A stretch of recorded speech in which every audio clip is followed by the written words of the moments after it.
All right. Looks like we are live. What's up, followers? Long time no see.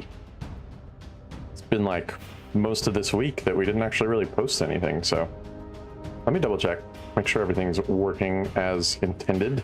I think it is.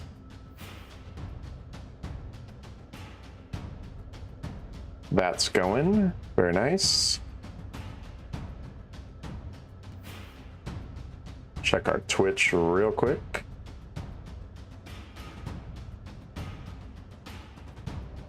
Yep, it looks like Twitch has decided to work for us too. Very nice. All right. How's it going, Nap? What's up, Braden? Sounds good, dude.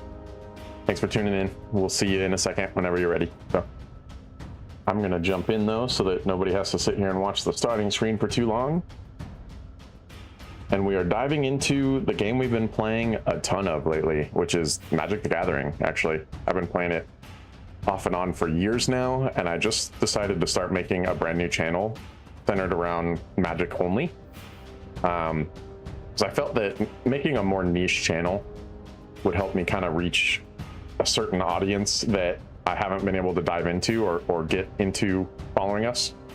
And then we can do two things. We can transfer followers from the Cult of Zaek to the MTG channel, and then we can also get MTG channel followers to come over and hang out with us at Cult of Zaek and with the streams and stuff. So that's the vibe right now.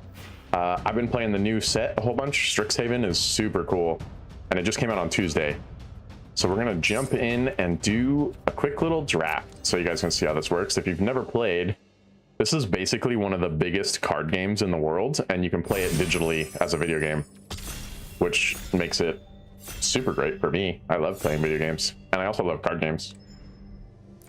I was thinking later on tonight, once we've done a draft, we might do oh my god, this card's insane. Later on, we might do a bit of Slay the Spire or something, just to kind of fit the card game theme, but we'll see what happens.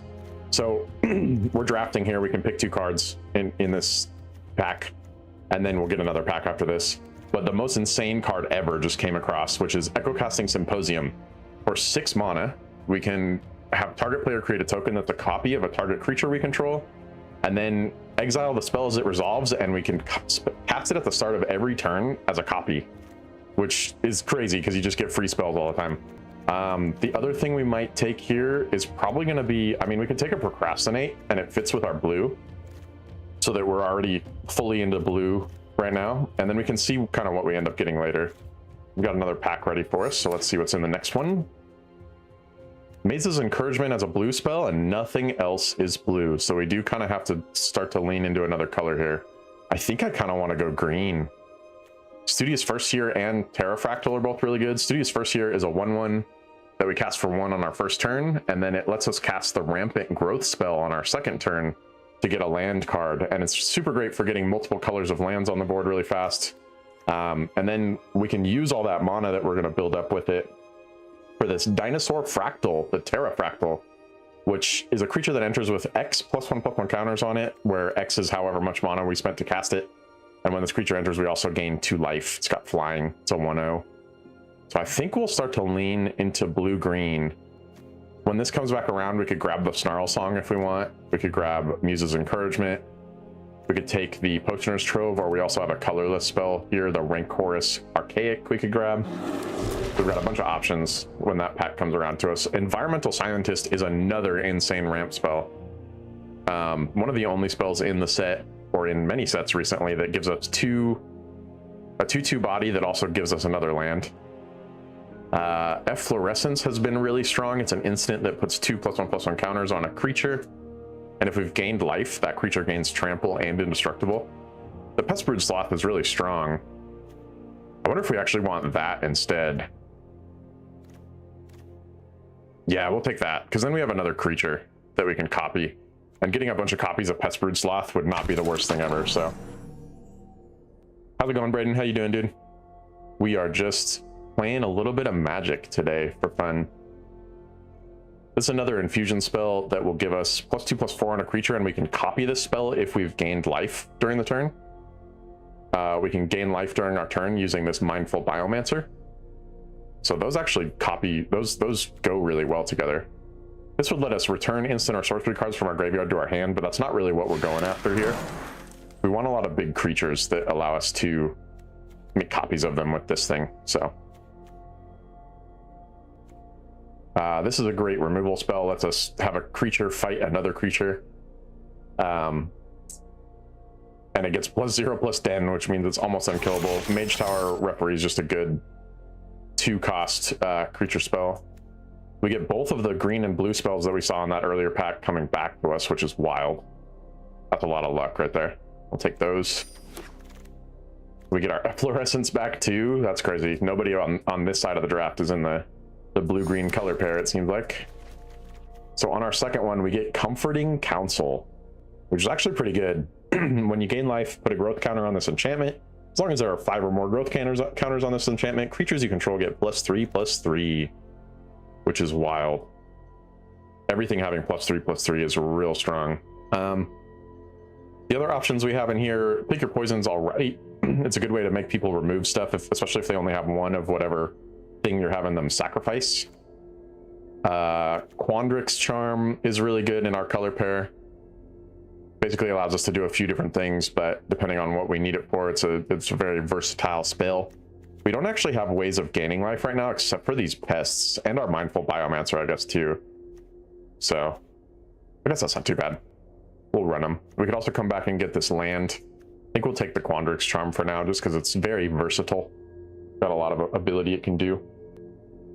I really don't understand this game. Don't worry, I'm going to explain as much as I can as I go. The point of playing it on this stream today was to get you guys interested, so that hopefully you'll go check out my other channel that I'm doing pretty much only Magic content. So that's kind of my goal. Teach you guys a little bit, show off a game that we haven't ever played on this channel. So Zimone's Experiment has been pretty wild. Look at the top 5 cards of the library. You reveal up to 2 creature and or land cards from among them, then put the rest on the bottom of your library in a random order. Put all land cards revealed this way onto the battlefield tapped, and put all creature cards revealed this way into your hand. This is also a really good kind of removal, but it only removes stuff for 1 turn. Don't worry, Braden, I promise. You started watching one of the vids, but you got really lost. I get that. It's a very tough game to learn at first, but I'm going to teach you the ways. I will, as I'm going through the first couple games here, I'll explain everything that I'm doing. And I'll probably explain everything I'm doing anyways, because it's good practice for my other channel. But right now we're just picking cards. So we're drafting to get a deck built, and then we play that deck against other players, is basically what we're doing. We only get 1 card here that's in our color pair, so we'll take this land just in case we want to get like a red spell later. This one will give us red or blue mana to cast spells with, and spells have a mana cost in the top right. You can see this one's 2 of any color and a black and a white mana. This one's X of any color and then a green. So Hydro Channeler is huge. That's a good 2-drop for us. Gives us some mana for our big sorceries. Oh, Proctor's Gaze. Return up to 1 target non-land permanent to its owner's hand, and we get a basic land card, which helps with our mana ramp we're kind of going for. So we'll take that. We don't have a lot of big creatures right now, which is a little concerning, but hopefully we'll get a couple towards the end of these packs. We get the Pick Your Poison and an Efflorescence, or we could also take the Paradox Gardens. I think we might take the Paradox Gardens here, just because it makes it easier to get our mana. I played the game a couple times when I was younger. There was a lot of reading is all I remember. Yeah, it's a lot of reading. And if you don't want to do a lot of reading, it's a tough game to get into. But I'll make it a lot easier, I promise. The important parts you'll kind of learn as you go. Berta is very strong. This is an insane card. I'm going to explain more about this card later because it's got a lot of things it does. And it's easier to explain them while they're happening. So we could get another Wild Hypothesis, which is just another very solid spell that's very versatile too. We can do a lot of different things with it. I think that's our move here. I think we take Berta. We can't use this. It's not in our colors. We'll take Berta, and we'll take the Wild Hypothesis. So So you're building a deck right now? Yes, exactly. We're basically, it's like there's me and 3 people sitting at a table and they're passing around packs full of cards, like randomized packs full of cards. And you get to pick a couple of each pack and then pass it to the next person. And they get to pick a couple and then pass it to the next person. And then you build a deck with all of that at the end. That's essentially what we're doing. Wisdom of Ages. Oh my goodness. I mean, this is so good and it's in our color pair. It's a little scary because it costs so much. It costs 7 to cast this card from that cost on the top right, but oh, and an Infirmary Healer too. But there's also this Studious First Year, which we have 1 of, but having 2 of them means we get a lot of ramp really fast. I think that might actually be smarter. Although we have a lot of payoffs for gaining life. Anything that says Infusion on the card, that's a newer mechanic that gives you a bonus if you've gained life during the turn. So I'm going quick right now too, just so you guys know, because we're in draft and we're timed. And once we're able to build the deck, I can slow down quite a lot and I can explain all my thoughts and stuff like that. But I think we take these 2. Professor of the Tangential is a 2-cost creature. Oh, you know what? Maybe we take the draw spell actually instead. Yeah, I think we'll take the draw spell. And if we get lucky, we'll get this additive evolution. This is in our color pair, so I'll grab it. Shared Roots would let us get more lands on the board, but I think we're doing good with that. We'll probably take this. The Barrage Barrage will let us target a creature that we control who gets +1/+0 if we cast another spell, and also deals damage equal to its power to a target spell that an opponent controls. We've got a lot of 2-drop spells. We're gonna have to get rid of some stuff. We'll take these. 2 ways of getting our mana up if we need it. Also lets us cast a different color of mana, add 1 mana of any color. And that's actually good for this guy who cares about how many colors you use to cast it. Let you guys see that one more time. We still get the Studious First Year on the second time around. That's awesome. This thing's really good. We're not gonna use it because it's in black, but it's pretty strong. We'll take that. Oh, and we get the, no way, on the very last pick of the whole draft, we get the additive evolution back, which is an insane card. I was kind of hoping it would roll back to us, and it did. How do the colors work? Okay, so I'll explain to you how they work while we're building this deck, because it'll make the most sense that way. So let me get rid of a few things here. We know we're not going to run that. We know we're not going to run this. We're not going to run this land. So the colors are the cost of the cards. So in order to cast the card from your hand, you need the right color of mana, and mana comes from lands, which are these cards. So this land can give me green or blue, and then these lands each give me, this one gives me green, and this one gives me blue. Does that make sense? And you have to, every turn you can cast 1 land card unless you have a way to do an extra one. So like this, for example, would give us an extra land card in 1 turn. We could play our land for turn, get 4 mana, cast Proctor's Gaze, and then search our library for a basic land card, put it on the battlefield tapped, and then shuffle. So that the big like fun thing about Magic is that it's got a lot of rules and obviously a lot of text on all our cards, but lots of the cards give you ways to break the rules of the game. And that's actually one of my favorite parts about it. You can just do crazy stuff because the entire game's kind of built around breaking its own rules. I need to remove quite a few more things here. I think I'm going to get rid of this one. It's not that great. And maybe this one too. Doesn't work that well with our set that we have here. So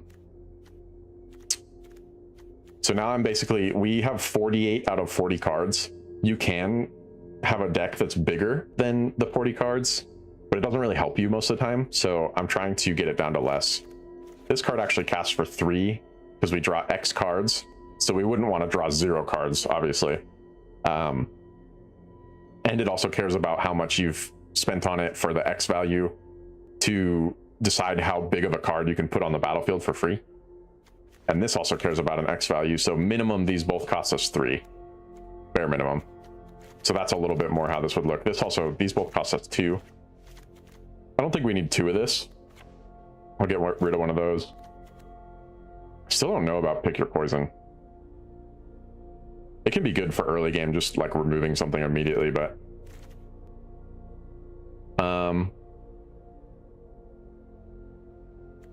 We keep that. That lets us draw. This lets us get mana. We might get rid of this one. This ends up being really good in late game if we heal a lot.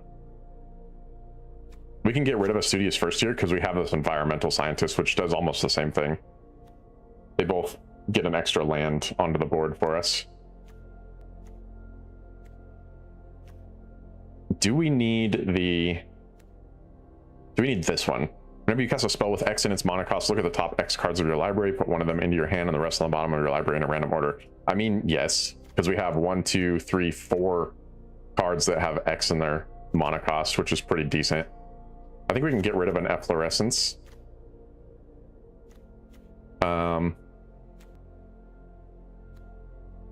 The problem we might run into here is that we don't have a lot of stuff to capitalize on this. How many instants and sorceries do we have? 16 non-creature spells. We have a total of 5 instants and 8 sorceries. I know a lot of this doesn't quite make sense, but once I'm actually playing a game, you'll get to understand a lot more. Making a little bit of sense. Yeah, just let me get into a game here, and I promise you guys will totally start to understand what's going on. This creature can give us 1 life, which is important for some of our stuff, but not that important for most of our stuff. So I might actually ditch it. How many creatures do we have there? 11. They've got 16 non-creatures though.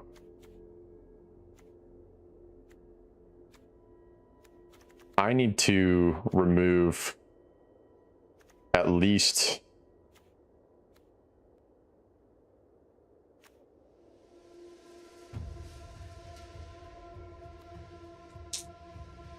a couple of non-creature spells.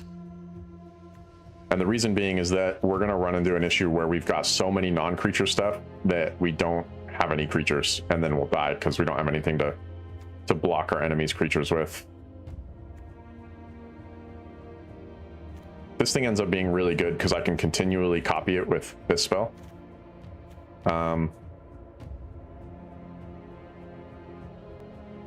How many sorceries, though, do we have that create creatures? This one creates a creature.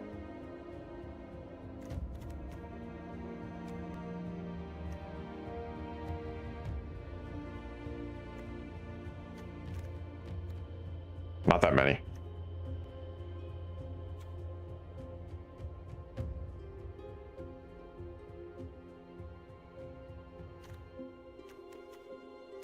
I don't think this thing's as good as it looks. Like, it looks like it's going to be pretty strong, but if you only cast it with 2 colors, it's only a 4/4. It enters with an extra +1/+1 counter on it for each color of mana spent to cast it, but you have 2 decks of this game on your shelf right now? Dude, you should totally play it. Especially if you have 2, because you can get somebody else to learn with you, and then it's a lot more fun. I'm going to ditch the pick your poison, I think. It just, like, it's a good way to remove our opponent's stuff, but it doesn't do anything in my hit that I'm going for here, which is really just to ramp up and then get this out.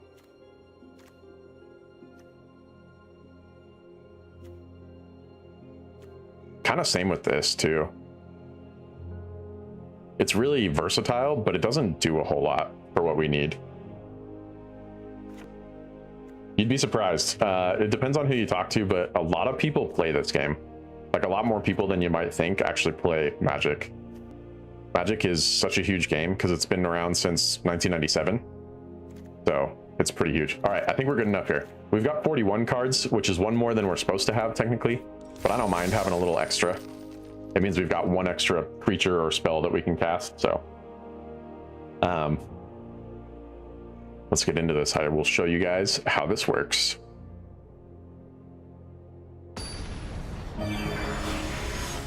That was weird. I don't know what that sound was. Bloom, bloom, bloom, bloom. Okay, so here we are. We're a little concerned here because we have 4 lands in our hand, and if all we draw after the start of the game is more lands, we're going to be looking a little rough. But we need some big lands, like a lot of lands, to cast some of our bigger spells, so I think I'll stick with it. We'll keep the 7. We could mulligan right here, but it means we'd shuffle everything back into our deck, draw 7 more cards, and then we'd have to return one of those cards to our library, so we'd only start with 6. So I'm going to start with 7, just so you guys can see how a full game can play out if you don't have to mulligan. Our opponent didn't mulligan either. He's got all 8 of his cards right now. He plays a land, I play a land, I play another land, and I play my environmental scientist, which lets me get another land. He's going to sacrifice his land to get another land. The whole start of the game is just people playing lands, basically, because you have to play the lands so that eventually you have enough power to play your spells. But see, we tapped these, 1, 2, tapped both of them to play this spell, which cost us 1 of any color and 1 green.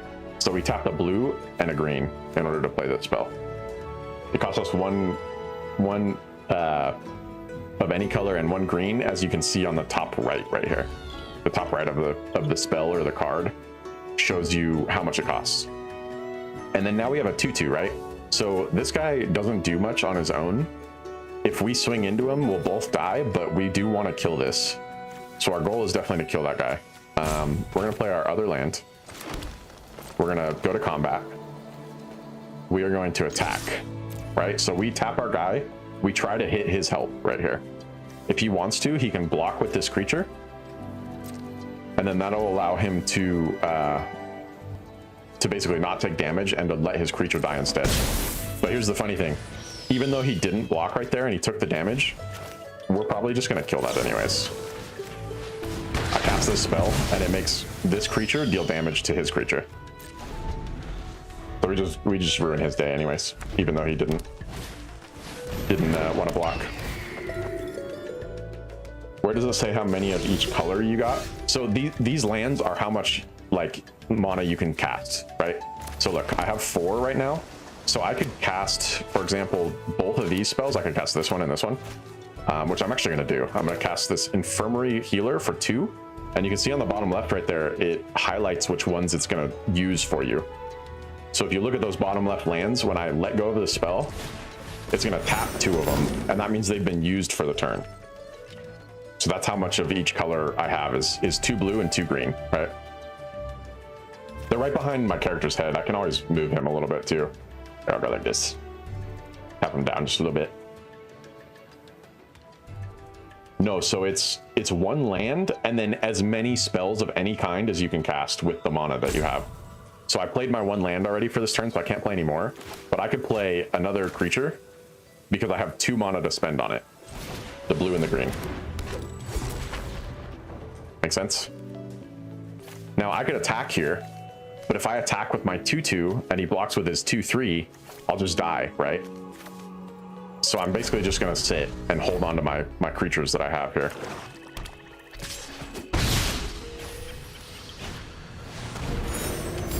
Now he didn't kill anything that we have, which means we get to start going pretty crazy here. I'm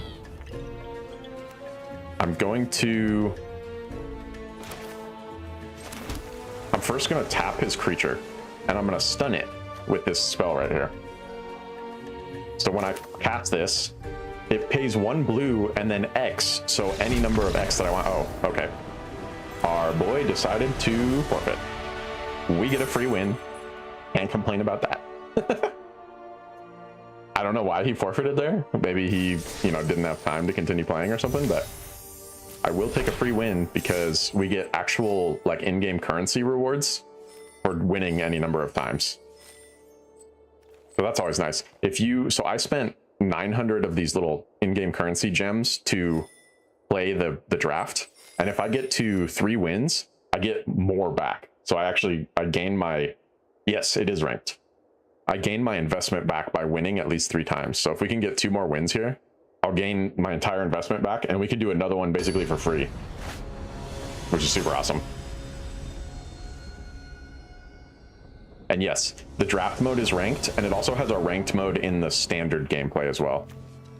This is a wild starting hand. So we've got 2 ways that we can gain life. This creature can let us gain life, and this creature makes tokens, which are creatures essentially, that let us gain life if this creature dies. So we're gonna keep this hand. We're gonna play out our green mana. And each player plays 1 land per turn unless you have a way to break the rule and play a second land. He gets a Scolding Administrator out. We're all right with that. But I think we do want to cast a creature here. If we cast a creature here, on our next turn, we could try and kill his creature with this one, if he doesn't have a way to buff this creature and make it bigger. He probably does, though. That's kind of what that whole deck does. Now, I couldn't block this because it has Menace. Menace means any creature that has Menace can't be blocked except by 2 or more creatures, which is why we definitely want to kill that as soon as we can. I'm going to do that right now by playing my land and having this creature deal damage to this creature. And then I can attack for free because this thing's got 11 or 13 total HP. 11 because it took 2 damage from that creature.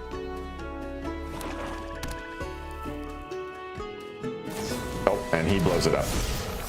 That's fine though. Because on our next turn, we have a creature with reach that can block these flying creatures. Although I think before we do that, our best move is we'll play our land, and we'll actually get the Comforting Council out, as well as this Hydro Channeler. So we get a creature, but we also get this enchantment, which can make all of our other creatures really big later on in the game.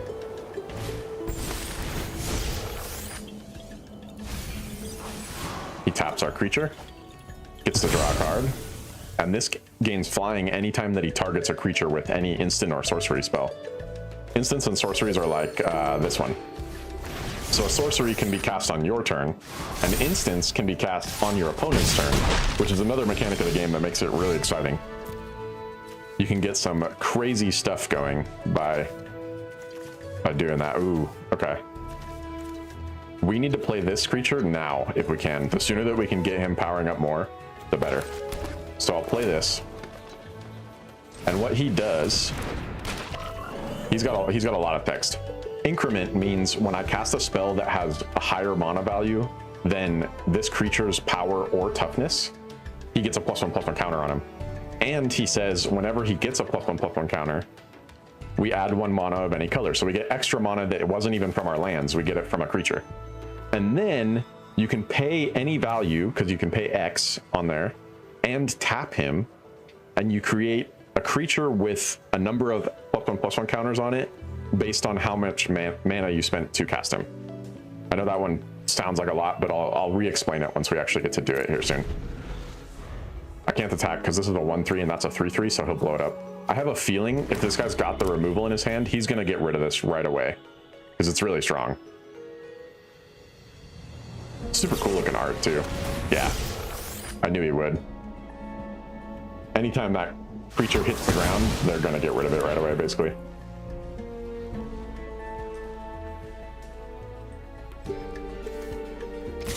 It's okay though.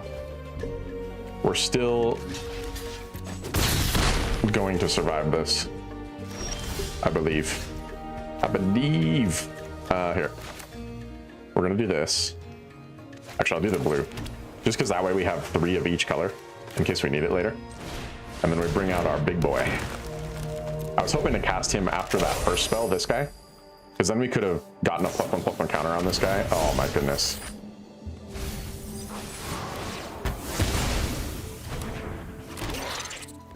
He's just going to keep attacking every turn. And he gets to put a +1/+1 counter on something. This guy has a deck where every card that he has destroys my creatures. This one made my creature get -3/-3 and killed it. This one, is just a big spell that allowed him to kill my creature. And then this one's also another spell that allowed him to kill my creature, so. Directly killing your opponent's creatures actually wins you the game a lot of the time. We'll cast this. We only have 1 instant and sorcery here, but it could actually help, so.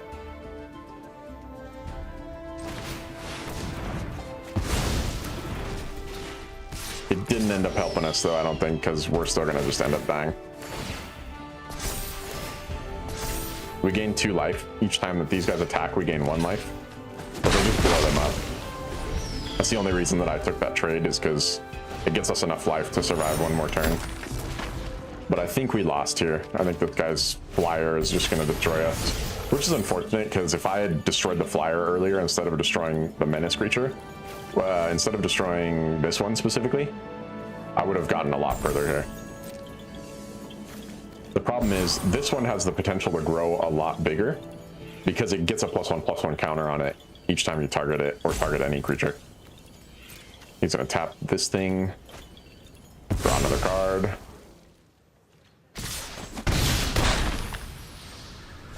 Yep, we are looking pretty rough here. So we can cast this. Oh, we can do something here.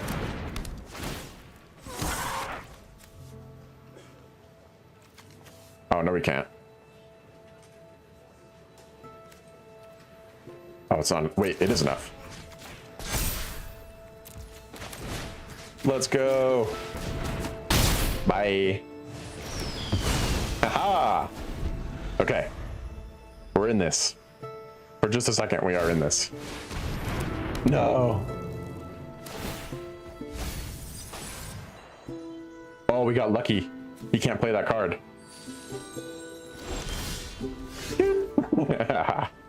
Oh, bro. That's actually the play, too. Getting this is insane. We can cast it for 5? Because we got 7? Yeah. Now we get a 6/5 flyer that gains us 2 life. I'm not going to swing yet. We want to just stay on the defensive. Yes, the online game is completely free on Steam. You can play as much as you'd like on Steam, but you also... ooh, drawing a land there did not help us. We just stay defensive here. Every time that he mills a card and removes it from his graveyard, he can potentially ping us for damage. So we might just end up dying here because he's just going to keep casting cards from his graveyard, and he's going to destroy our flyer. Oh wait, he actually just wins. He pings us, he swings in with his flyer. That's GG. Never didn't have it. Good game. So he can swing with just the flying creatures here, and I can't block flying creatures with either of these creatures because they have, here, I can show you. They don't have reach or flying. Flying means that a creature with flying can't be blocked except by creatures with flying or reach. This thing had flying and this thing had reach, and he destroyed them both because he knew that he has a kit that lets him, or a deck that lets him make a lot of flying stuff. So all good, it happens. That was unfortunate, but it is not the end of the world. We get 2 losses before we get kicked out of this draft. There's a lot of mechanics to this game, but once you learn like the basics, then it's just learning different cards as you go. Okay, nice. We pulled our big card. This is the card that will win us games. Let's do this. We're gonna have a good game here, I can already tell. And if we don't, I'll be pretty surprised. When we're playing lands, we want to play our tapped lands as early as we can, because we didn't have anything we could cast for 1 in here anyways. Everything costs 2 or more. So we get the tapped land out first, and then we play a regular land which comes in untapped, and then we can tap it for mana on our second turn. I think we just play this 1/4 right off the bat. The stats on this card are pretty gnarly. Having a 1/4 that only costs me 2 means he can't attack me unless he has something that does 4 or more. So if he has a way to do it, he'll probably remove it.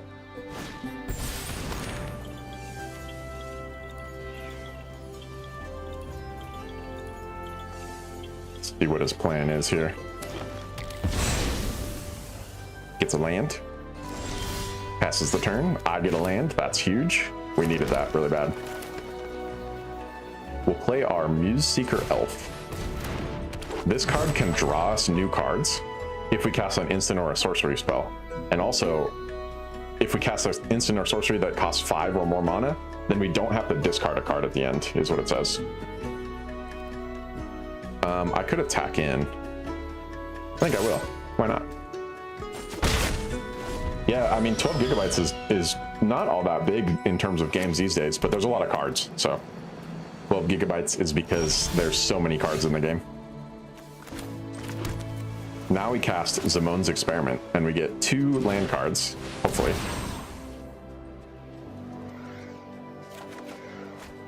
I'll actually... Oh, I'll keep this. I wanna discard it, but I shouldn't. Although this would be really nice to have for the increment stuff.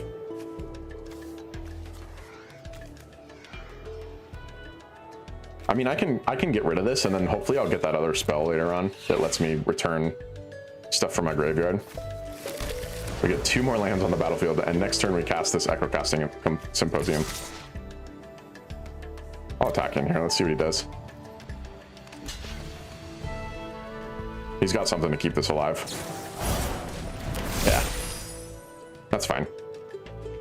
We're not too worried about that because our long game here is to just keep casting stuff for free with this big spell.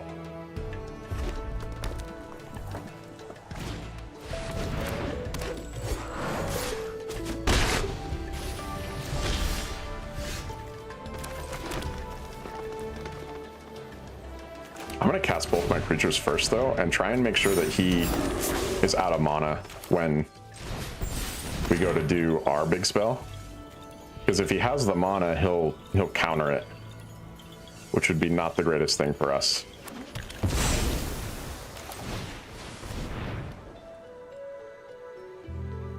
I did that in the wrong order. I should have played this first. Yeah, see, so he's got a counter target creature spell, but he probably doesn't have any more counter spells now. We can only hope. He's got a lot of different lands, which lets this thing be pretty strong. This one gives anything he has with a +1/+1 counter on it trample, and trample means if a creature with trample deals excess damage to a creature, it can move the extra damage to the opponent. He didn't play anything, which makes me even more worried he has a counter spell. I'm just gonna wait, because he'll use his mana here in a second, and getting this out and getting it on the board will win us the game.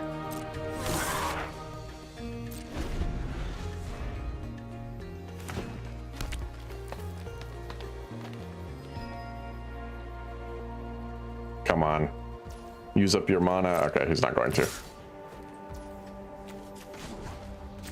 I'm gonna surveil. I need to make sure I don't draw another land. Oh, I want this, but I don't know if it's really worth having right now. Maybe we can use it to draw out whatever his biggest spell is, though. This thing has trample anyways, so I'm not gonna block it.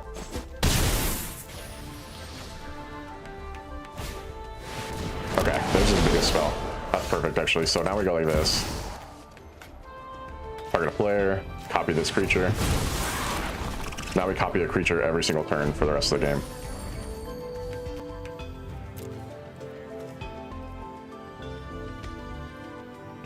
Problem is he has something big right here that he can just use to swing in every turn for 6 damage, which he's going to continue doing.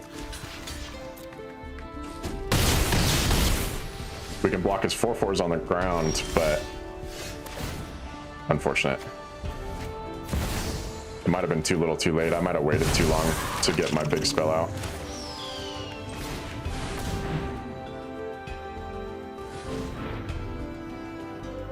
What is his plan here? Is he going to cancel that? Nope. So we can put 2 +1/+1 counters on a creature, which might actually help us destroy this, but I don't think it'll matter. I think he still has enough to just kill us on this next turn. I made a mistake. He had all his mana up, which means he was just able to counter my spell if he wanted to, if he has a counter in his hand. Oh, and now he's going to return stuff to our hand too. People get some crazy builds going. Like this was really powerful very early on too. He just swings with everything now and we die. I'll put 2 +1/+1 counters on this, but it won't matter. Yeah, we're dead. GG's.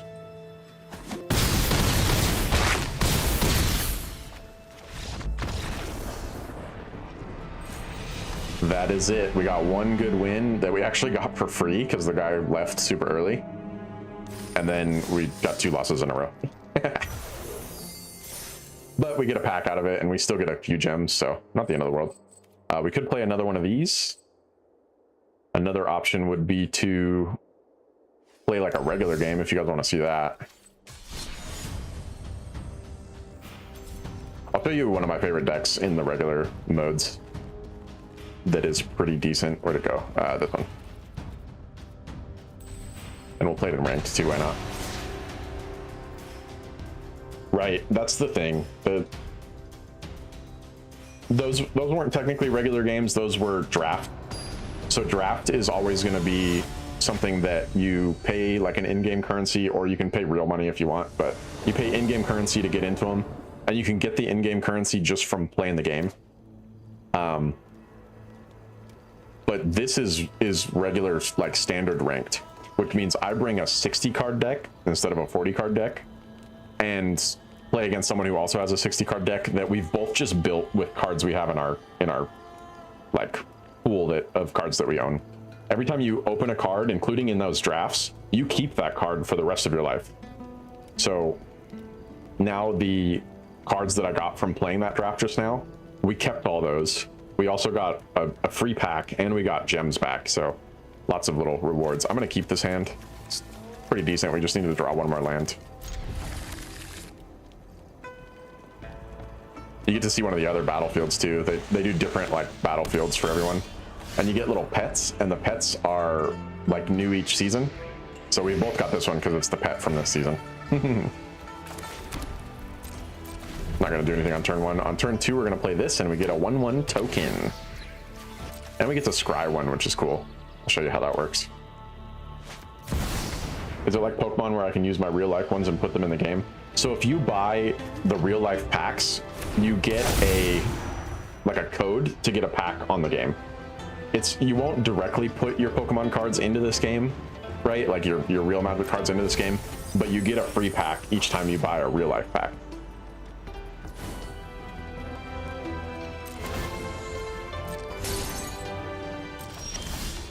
Perfect, we got another land too. We only need one more land for our big spell, which is this one. We don't need another Elspeth currently. Although she is nice to have as a backup, but we really don't need her.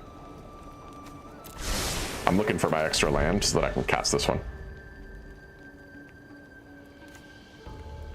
Elspeth, Elspeth, she's a tough one to say, is an interesting card because she's what's called a planeswalker, where she's not a creature, but she's not really like a spell either. She has a lot of different things that she can do, and I'll show you what they are when we actually get her on the board, hopefully. He's going to destroy my creature, which is totally fine with us. We will get out our Caretaker's Talent.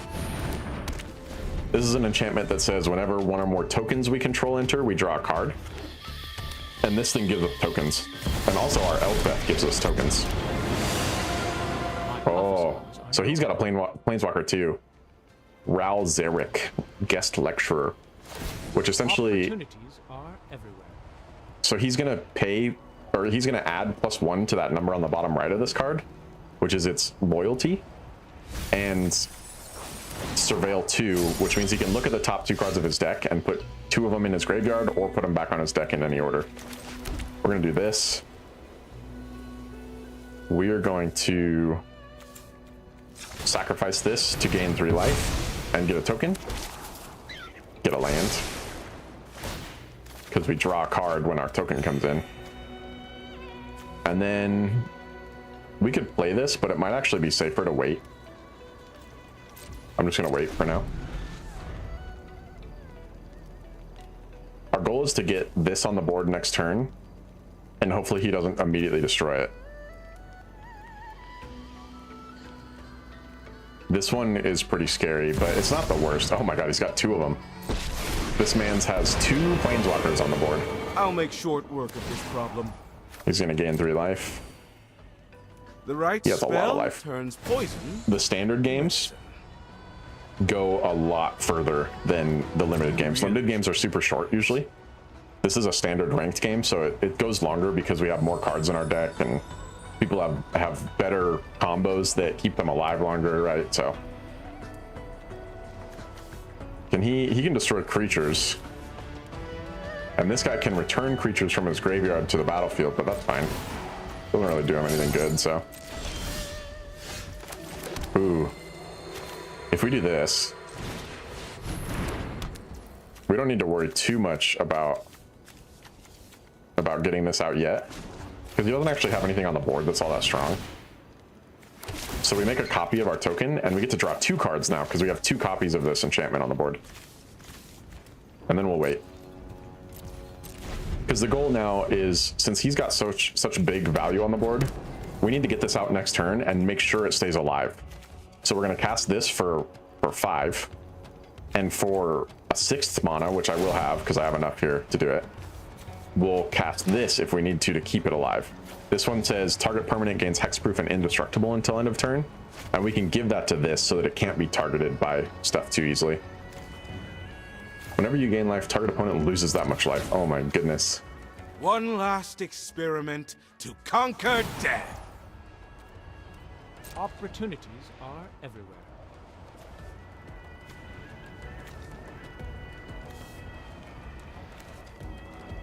These are basically the biggest cards in the game, the Planeswalkers. All creatures get -2/-2 until end of turn. If you gain life this turn, destroy all creatures instead. I mean, that's fine. I don't care if he kills us. I'm gonna have so many here pretty soon. So we're gonna play out our Fountain Port. That's another land, but it has a lot of special little things it can do. But it also doesn't give us a color. It only gives us colorless mana. I'm gonna play my Elspeth. So now I have a Planeswalker on the board. I'm gonna create 2 1/1s. I have a lot of cards in my hand now. And then I'm gonna create 2 more 1/1s. I have to discard a card. I think I'm gonna discard this one. It's a land that we don't really need. So now Elspeth has a bonus on her. He's gonna try and get something specifically to get rid of our Elspeth. But Elspeth says, if one or more tokens would be created under your control, twice that many of those tokens are created instead. And now I lose 3 life. Nice. And she can create a 1/1 soldier token, so she has like an entire engine, is what they're called, built into her. The engine is, she doubles the tokens you create, and she creates tokens for you, right? And then she has some other things she can do too. So she can make creatures have flying. We can destroy creatures with mana value 3 or more, which this has. So we could get rid of this big thing. We got a lot of things we can do here pretty soon. Oh, he's gonna bring out the Abhorrent Oculus. So now he's gonna manifest Dread every turn, which is kind of spooky. It basically allows him to look at the top 2 cards of his library and turn one of them into a creature. And it does some other stuff too, but I'll show you. So we're gonna block just 1. It doesn't have trample, so it's not gonna hit our thing. We're just gonna block with the 1 blocker. That's why tokens are great, because if somebody doesn't have trample, the token can block an entire huge creature. So now he's gonna manifest Dread. He looks at a card, he looks at 2 cards on the top of his library, puts 1 over here, and puts 1 on the battlefield as a secret card, essentially. It's a 2/2 creature that he can use, but he can flip it over later for the cost of its creature card. Whatever creature card is hidden under here, he can cast it as a creature later. We will put out a land, so we only have 1 in our hand. We will... Oh, this is gonna go crazy. You ready for this?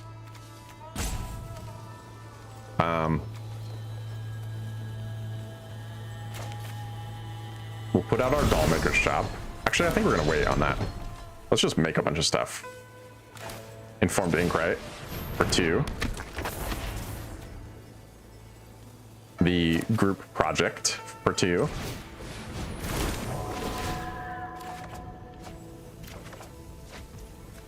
We get another set of lands. And then I'm going to keep the last 2 mana that I have up for now, because then I can defend my guy if I need to. And I can put a +1/+1 counter on each creature I control and give them flying. So now I can block anything that he has, essentially. Plus I have options for instants that I can cast on my next turn. I'm not going to attack.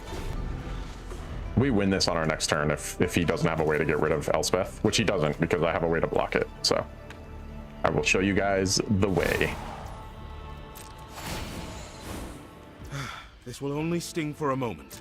I'm going to lose 3 life. That's fine. I'm going to do my bio homework. I'll be back if I can get it done fast enough. Sounds good, dude. I'll be here for another hour and a half or so. We will see you, hopefully. So flip 5 coins. Target opponent skips their next X turns, where X is the number of coins that come up heads. That might actually just be game. I forgot that that thing could do that. I'll bury you in a life. I skipped 2 turns now. That's crazy. It's wild that I skipped 2 turns. I should have attacked him to stop him from being able to do that. I definitely could have attacked. I forgot that he had that. That's unfortunate.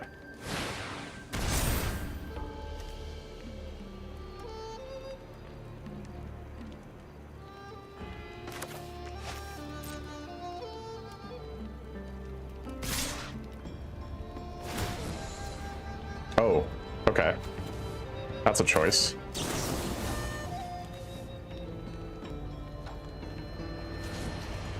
We're gonna destroy this.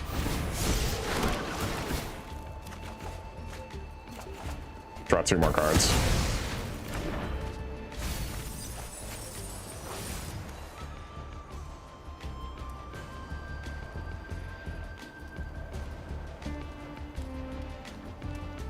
And then we can blow up both of his creatures here.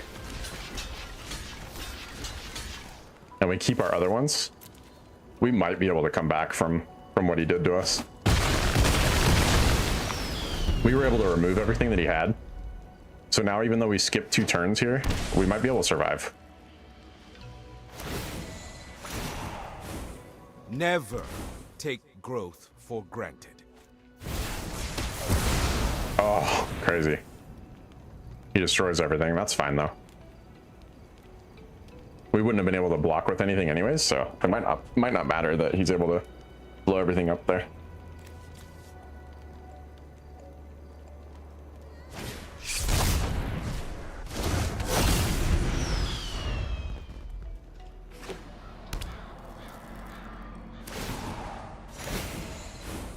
I can heal you.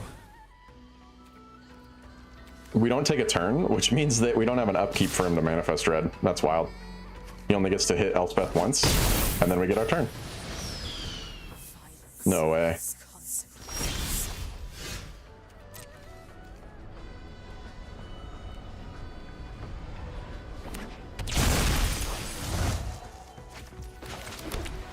So now we have to make some big plays. I definitely get this out.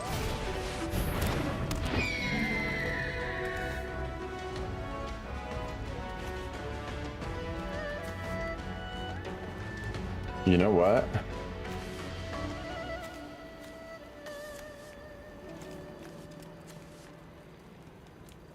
We might need to do this. I'll pay one of my life and get 2 more tokens.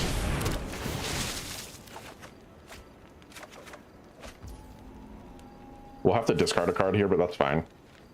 Discard 2 cards actually, but that's okay. We're gonna keep our 1 mana up so that we can defend this again. I think we'll be okay to do this. Ascend on wings of light.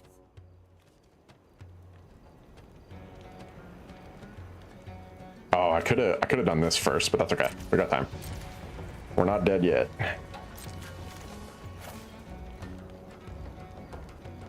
I have 2 practice offense, so I'll get rid of one of those too. They both have flashback, which means I can cast them from my graveyard. Pretty OP. Let's see what his face down card is. He's gonna gain 3 life, which means we're gonna lose 3. I have life essence to spare.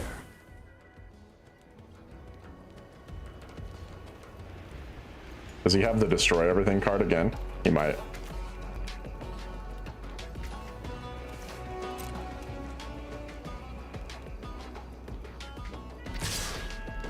This must not be a creature, or he would have flipped it just now.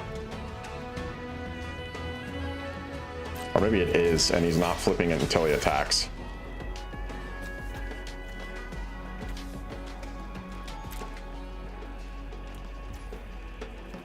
Doesn't look like it is a creature.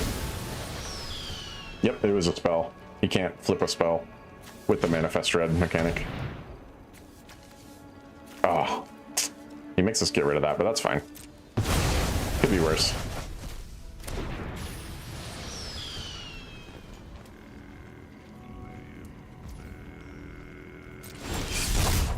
He's gonna Manifest Dread again. We're okay with that.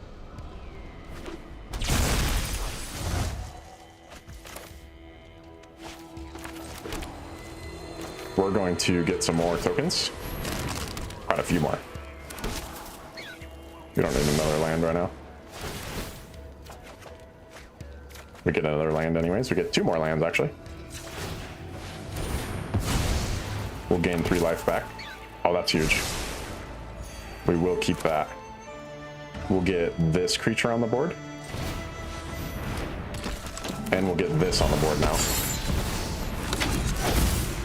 And then we'll make everything out flying again. And we still have our 1 mana to defend our Elspeth if we need to. If we can keep a couple of our tokens alive here, we can make a lot more tokens with this next turn, and then have some big creatures right off the bat. This combos with this really well. You can make a bunch of creatures with Elspeth, and then you can... He's gonna destroy that, that's fine. And then you can give each creature base power and toughness equal to the number of creatures you control. So each of these 2/2s becomes a 4/4 currently, because I have 4 creatures. He's gonna exile a creature to harness the Terminus. He's out of mana now. Let's see what he does here. If he swings, I have 3 of these to block him and kill it, so.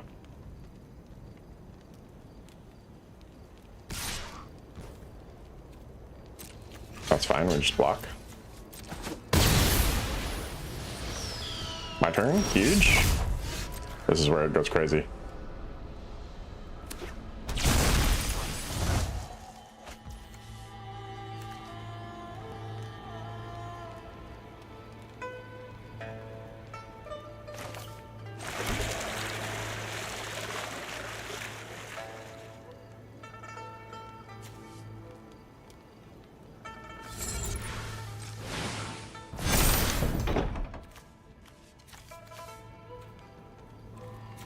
We're gonna make these.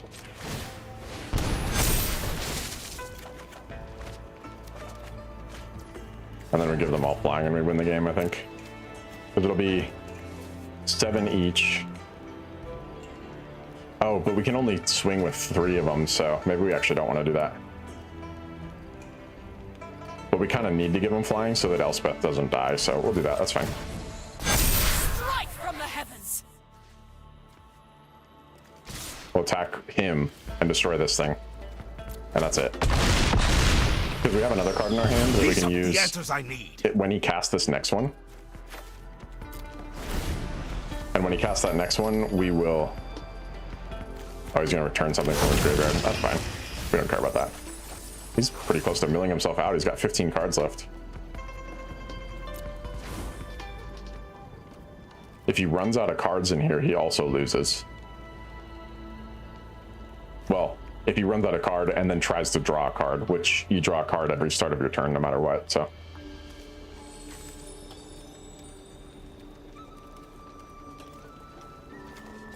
Never didn't have it, my guy. Sit down. I'll handle this. This will only sting for a moment. See what he does here. Probably just passes.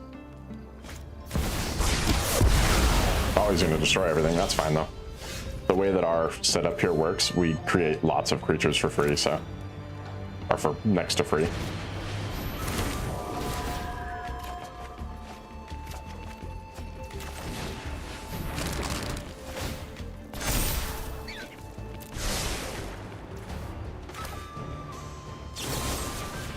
Destroy his planeswalker. Endings arrive too suddenly. Play one more land.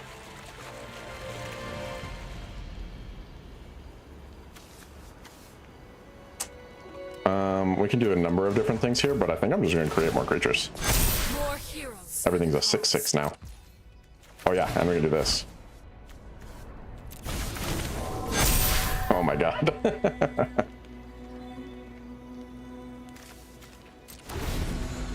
I have things that I can cast to get rid of stuff that he's got, so I should be able to win this.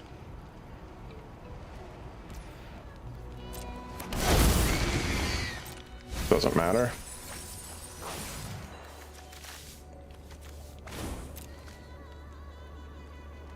He's gonna cast his planeswalker probably. Because he really wants it on the battlefield for some reason.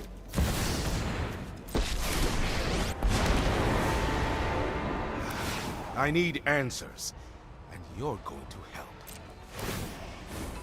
I'm only gonna lose 3 life, which is fine.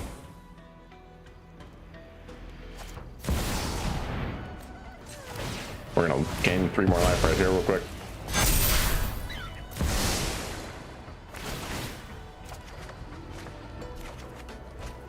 Never didn't have it, my guy.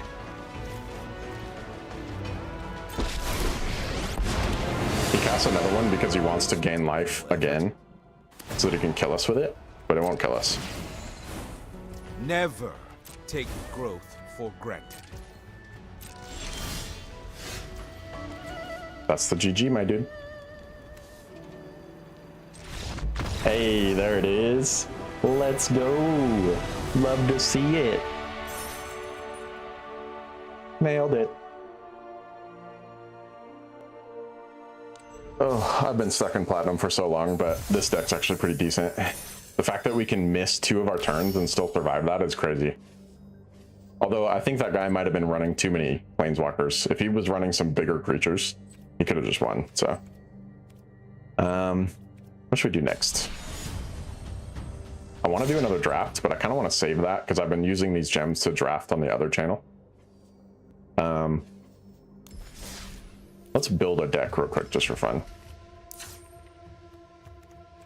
So we go to standard, which is what I normally play in. There's a lot of different formats in this. You can play alchemy, pioneer, historic, timeless, brawl, standard brawl, traditional alchemy, but standard just means it's the only the sets from the last 2 years or 3 years maybe. So it's a little easier to make sure I'm only going to go up against things that I know how to deal with. But I think we should make a blue-green deck because I have some crazy blue-green cards in that new set. Let's go, oops, let's go way over and see what our biggest ones are. Definitely Berta. Berta's crazy. Also definitely the Fractal Tender. I'm actually going to do just 3 of everything. I don't like having 4 copies even though I can, because 4 copies ends up flooding you with too much of one card sometimes. I think the Cuboid Colony is really strong. We've got Quandrix, but we only have 1 of it, and it's, I don't know, it's not that great. Like, it's decent, but it's not that amazing.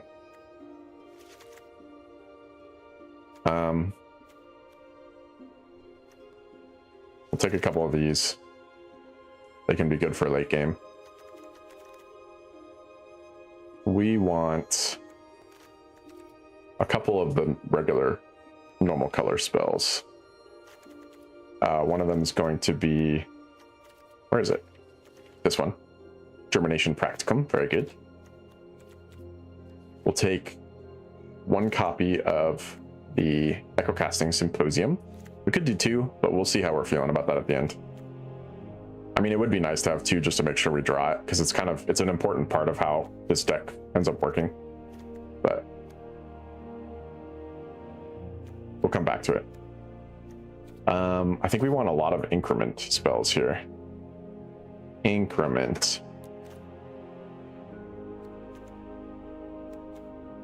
Oh, this thing's really good. I don't have any wild cards to build more of it, but having just 1 doesn't hurt. This thing's also pretty nice. Lets us put counters from it onto other creatures and continue growing it throughout the game. Let's look at instants, because there's a lot of really good instants too. Oh, you know what? Here, I should do this a different way. I'm going to look at just the instant cards. We could look at flash cards too, but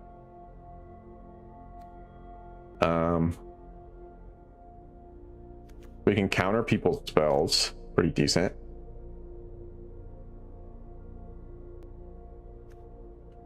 Efflorescence lets us put counters on stuff.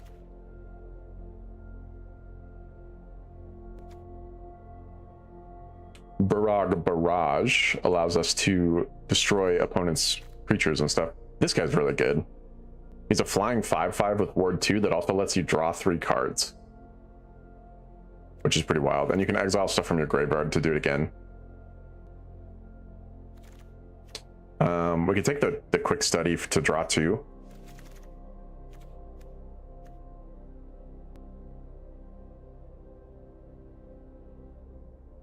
There's not that many really good instants though in this color pair, in the blue-green. Let's look at sorceries. A lot of the creatures have sorceries attached to them. This one's decent. It lets us make some fractal creatures if it survives.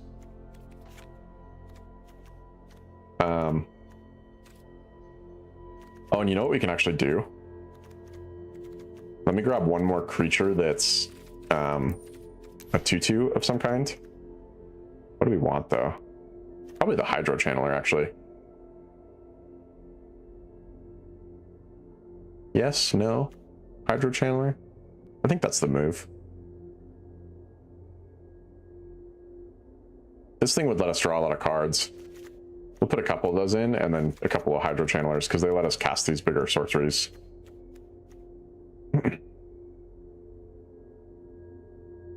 Oh, and you know what? We need the X sorceries too. Or just X creatures, at least. Which are mostly... Are we on creatures only? No, we're not. They're mostly like cards like this. That one's a really good one because it just removes something entirely from the game for a long time. This one, where is it? This one's a really good one. Basically, we can cast these spells for as many mana as we want to continue getting bonuses from these. There's one more over here somewhere.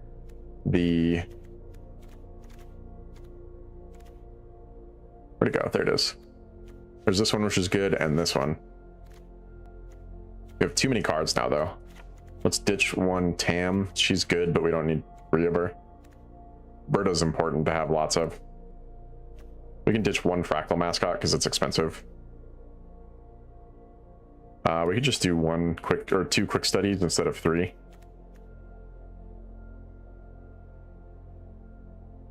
Best viewers on GR Linked Online. Nice, dude. Hell yeah. So this costs 2 and this costs 2. Just good spells to have, though. I think we'll cut one of those.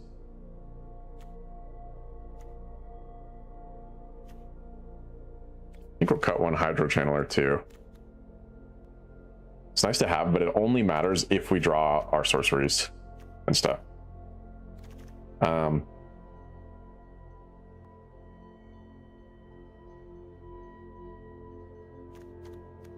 What if we also cut this and just had 2 of these? We could even cut the Emeritus. He's too expensive to be that important, so. Because I want to have Hexproof. Hexproof will keep our creatures from dying, so. Do I not have, oh, wait a second.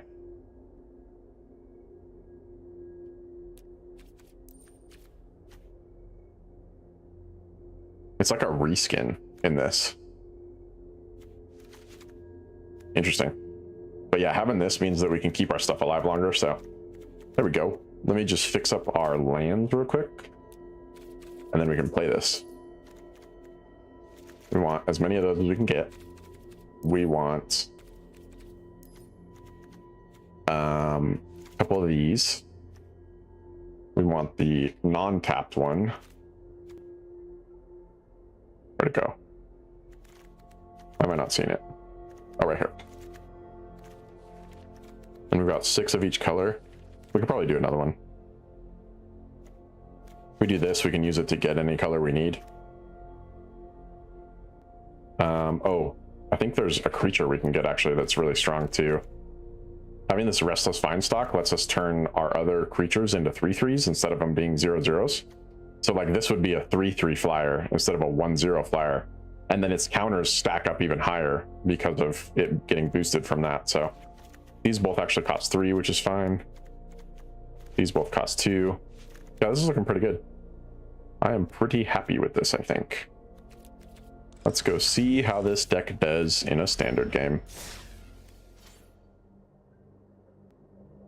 Now we got another bot in our chat. That's funny. So many bots, dog. All the bots. This is a new Quandrix deck we just made. I'm just gonna... Can I rename it real quick? I guess I have to go in here. I'm gonna rename it to Quandrix 2 because it's a little more updated than our old one. I'm not going to bring this to ranked yet. I want to try it in an unranked game. See how it runs.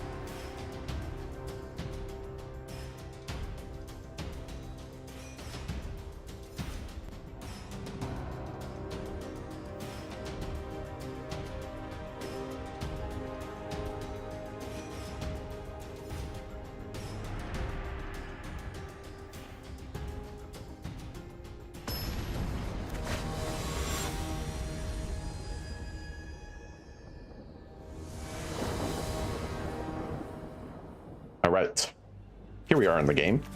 This is actually a perfect starting hand in terms of our lands. And I don't mind the spells that we got either, so we'll keep it. Let's see what our opponent is running.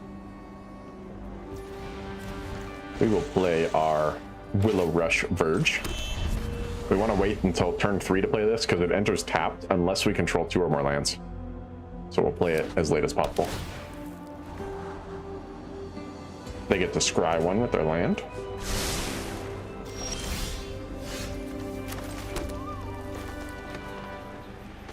We'll play the Muse Seeker. Muse Seeker, I should say, not Muse.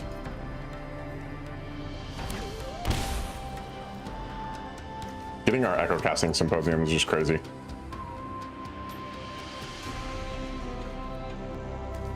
The reason it's so good is because Paradigm means that it can't be removed. There's no way that they can remove it. The only thing they could do is get rid of enough of our creatures that we can't do anything about it. This will allow us to draw 2 cards and discard 2 cards. Oh, we're gonna discard a Muse Seeker. And I guess we'll discard... No, we want to keep that just in case. God, our things that we have here are so good.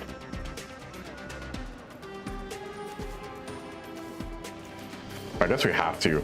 Like, for what we're trying to do here, we have to get rid of that and this. We can attack because this guy's only got a 1/1. I'm back and it finished downloading. Nice. Hell yeah, dude. You can play right along with us. We're playing a deck we built now out of a lot of the cards that we got from the draft. Oh, and our opponent scoops. Well, I will always take a free win, so.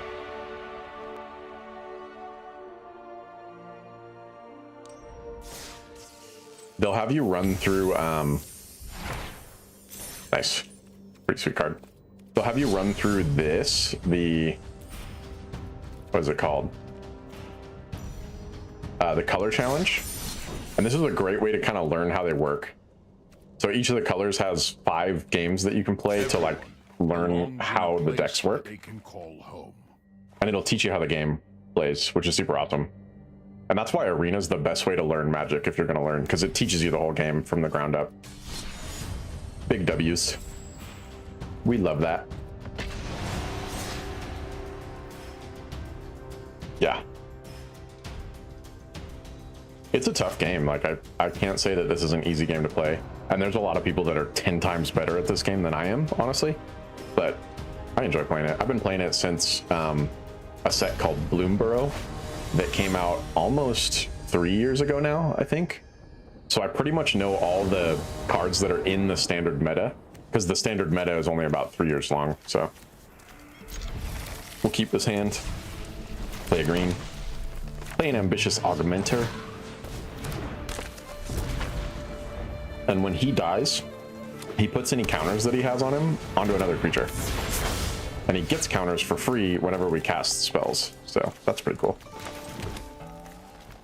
We will go with the green here. We're gonna have to just wait. We were hoping we'd draw a blue land, because then we could cast this at the end of our opponent's turn. Because this has flash. Creatures that have flash on them, or any spell that has flash on it, can be cast like an instant spell, meaning you can cast it on your opponent's turn, which is crazy. He's gonna attack us with a 0/2. That's suspicious. That's a little sus, guys. That's a little sus right there. We don't like that. I'm not gonna block that. I don't trust it. Oh, he's gonna make me mill half my library. Nice. There goes half of my cards. Half of the cards in my deck straight into my graveyard. This guy might have like a turn 3 win, which is crazy. It's wild that you can win this game on the 3rd turn.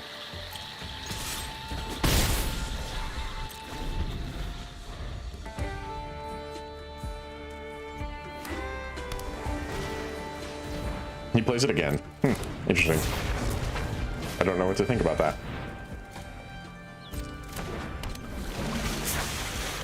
So he plays 2 more creatures.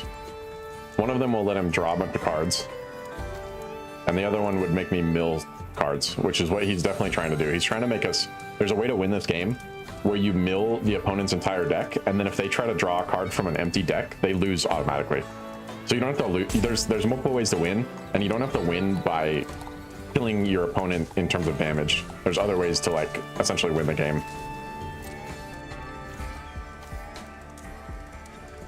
What else you got, buddy? Nothing?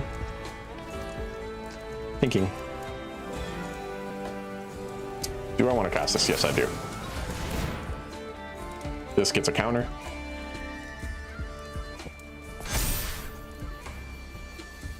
This hits the ground and it's a flying trample that also gets counters on it. And we have 1 mana to keep it alive if we need to. He's not going to do anything. We will cast this for 2. And that lets us surveil as well. And it bumps up both of these creatures.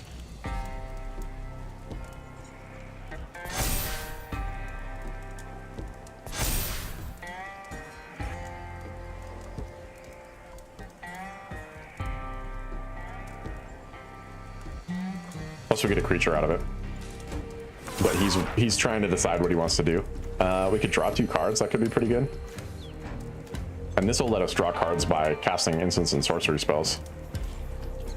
I think we'll get this first and then get this on the next turn. I think. Yeah, why not? This has flying, so we can just swing with it every turn and get damage in.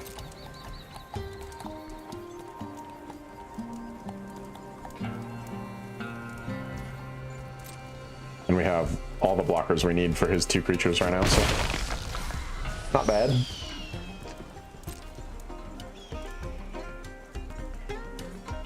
I'm worried though. I know that with only 24 cards left in my deck, he's definitely trying to get rid of the rest of the cards in my deck so that he can kill me. That is for sure this guy's play. Yep, because this is also going to mill cards for me. Force me to mill my deck out. Let's see you try, brother. He's going to make this prepared, which means he can use it to draw 3 cards.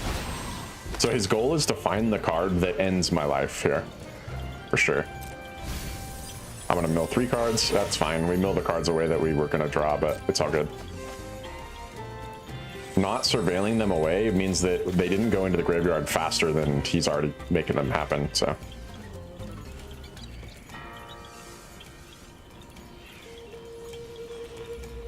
I wonder if he gets it. I don't have... This whole deck doesn't have anything that lets me get rid of artifacts. And that's what he's looking for. There's a certain artifact in the standard meta right now that says you pay 4 like 2 blue mana and 2 of any color, and it mills the opponent equal to the number of cards that are in their graveyard. And right now there's more cards in my graveyard. There's 31 cards in my graveyard and only 21 cards left in my deck. So if he mills me equal to my graveyard, he'll mill the rest of the cards in my deck into my graveyard. And that would be not the greatest for us. We didn't draw exactly what we were looking for here. So I think I just need to keep making everything really big. I think we'll do that. We'll go for 4 or 3 on this.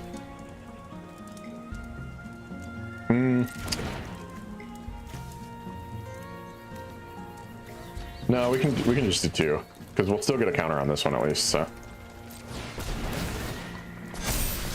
Oh, we only could have done 2 anyways. I did that wrong. I should have just done 1 instead of 2, but I'm gonna swing with everything. I need to kill this guy soon, or he's gonna mill me out. That's his goal here. If I draw a land, I might be able to make everything big enough to win. He's gonna mill me 1 card. Ah, I needed that land. Let's hope we draw another one. Does he get the card he needs here? He's gonna make us mill half of our library again.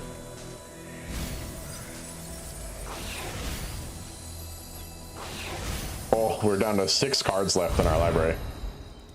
That's okay though. I think we can still win this if we're smart.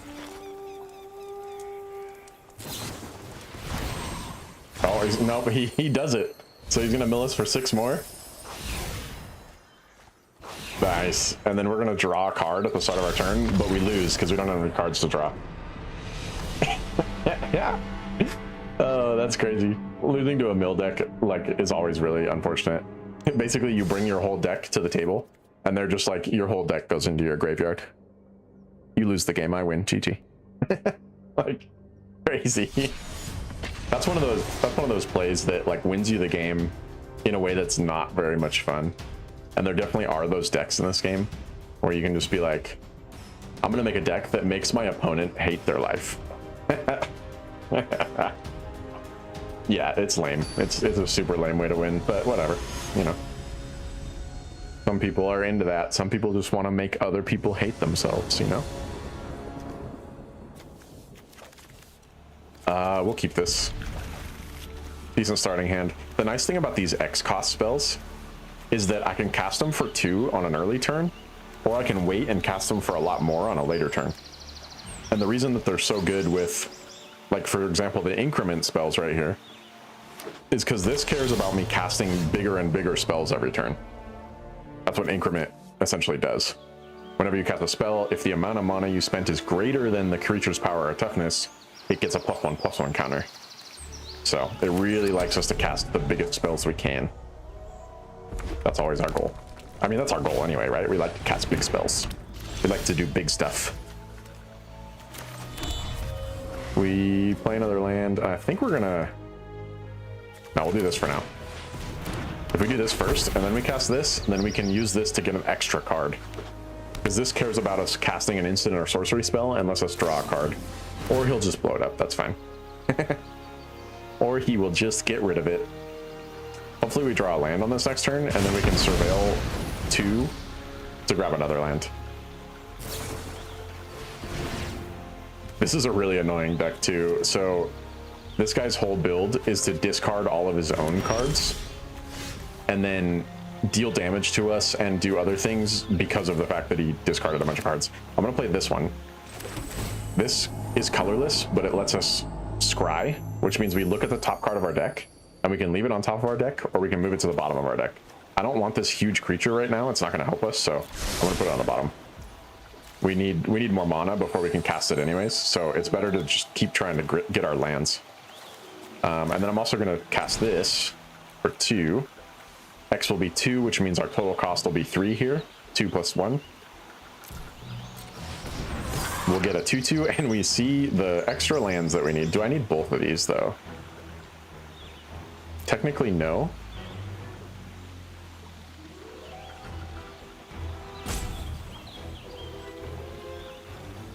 I don't. I'm gonna get rid of one of them for now. because there's a card we're trying to get that needs an extra land, but I don't know. I guess it doesn't hurt. If we can scry away the other land on our next turn, then it doesn't really matter. He's going to blow that up. That's this guy's whole build, is to just blow up every creature you play and then filter through his deck by discarding cards because of this. Whenever he casts a spell that's not a creature, he gets to discard a card. And then if he does, he gets to draw a card. I could just be annoying and tap this, but he doesn't care if it gets tapped because the only point of it is to make his other spells cost less. So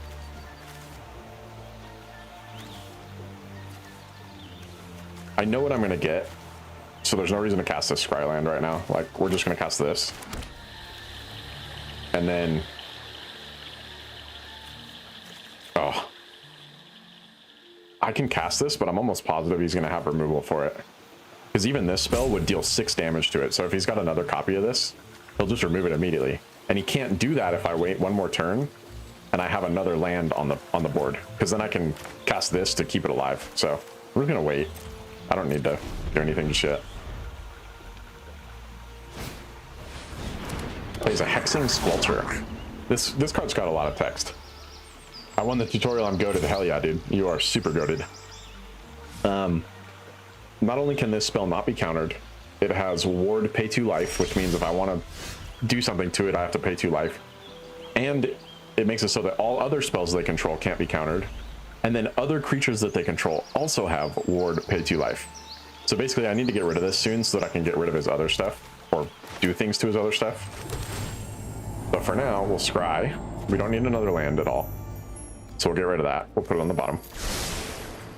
We will play out our Berta. And then we'll pass the turn. And we're waiting to see, because if he tries to blow this up, we'll just hexproof it and keep it alive. He's not going to, it looks like. Unless he's got a big destroy spell that only costs him 1, which is possible. Anything that he does, though, we can just do this. And then he can't attack it, or he can't do anything to it. And it's got enough power now to destroy anything that he might use. Let's scry again with our another land. We don't need another land. We have already figured that out. I'm gonna just play out my Fractal Tender, which has enough mana to give him increment.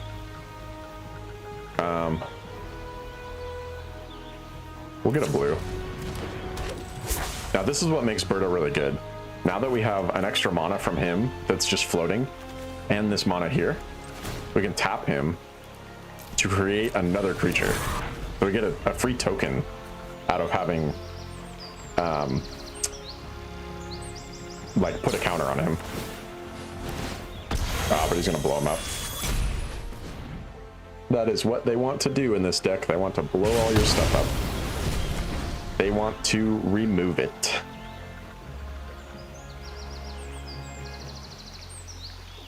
Is he gonna blow up our other one too? No, he's probably just gonna return it to my hand. Neither of us has done any damage to each other, so there's still a long time left to go in this game. Put in Jadzi. We can draw 2 cards and discard 2 cards. I'm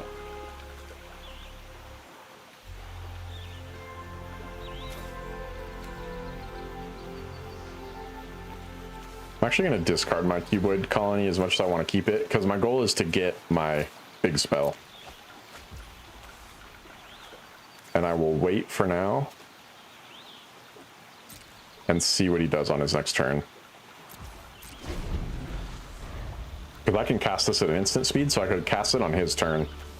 I can't cast these, but I want to make him think that I have something in my hand. And keeping lands available like this means that they have to worry about what you might cast on their turn.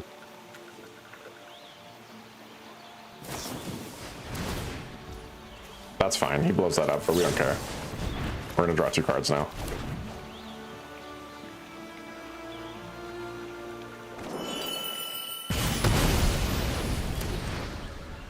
That's okay. so far he hasn't done anything that actually puts us in danger, so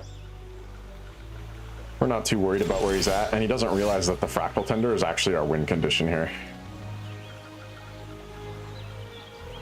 We will cast, oh, you know what? Actually, we'll go like this.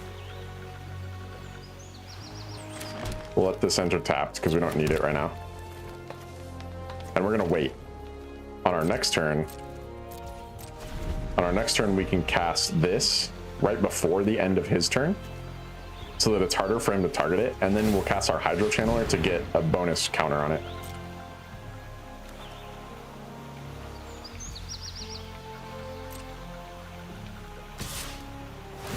Really? Okay. What is he trying to draw still? He's gonna give it +3/+0 and haste because he can do it for, oh no, he doesn't have the mana. I think he might have screwed up there. That may not have been what he was trying to do. I also didn't cast my creature, so I screwed up as well, but it's okay. We're gonna do this now. And then we're gonna make it bigger.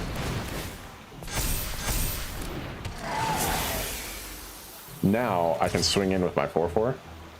And my 2/2, why not? And get some damage on him. He can block the 2/2, but he's not gonna want to because this is an important creature to him right now.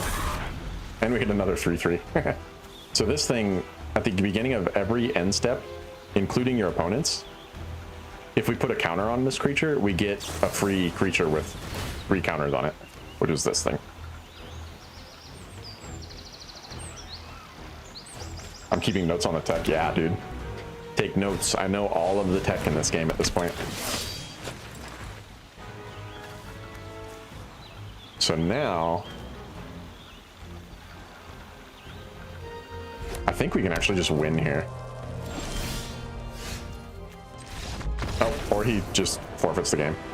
He wasn't drawing the cards that he was looking for, I don't think, so he knew he was cooked either way.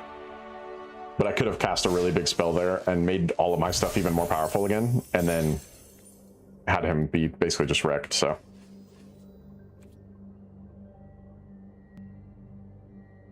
Let's go, Big Debs. What do you think, Braden? You want to keep watching this, or should I run something else that we can get into?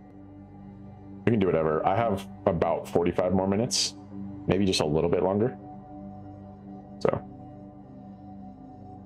I think you're one of the only ones that's watching currently, so if you want to see anything else, I've got Arc Raiders installed. Okay, that sounds good. If you want to keep watching this, I am more than happy to keep playing it, so. What are we gonna do now, though? We could do another draft. Yeah, why not? Let's do another draft. The drafts are a lot of fun, and if, like I said, if we get 2 or 3 wins, we basically get our investment back because we put 900 in to start, and then if we get 2 wins, we get 800 back. So we only lose 100 at that point. Let's do a draft. I like drafts. Drafts are a lot of fun because it's pretty common that you and your opponents will get kind of like a mix match deck that's not perfect, but it ends up having some really cool like interactions and stuff. So draft is probably my favorite format in this game. There's another one I just discovered called Midweek Magic, which I think they do literally at the middle of every week, essentially. And it gives you like crazy modifiers.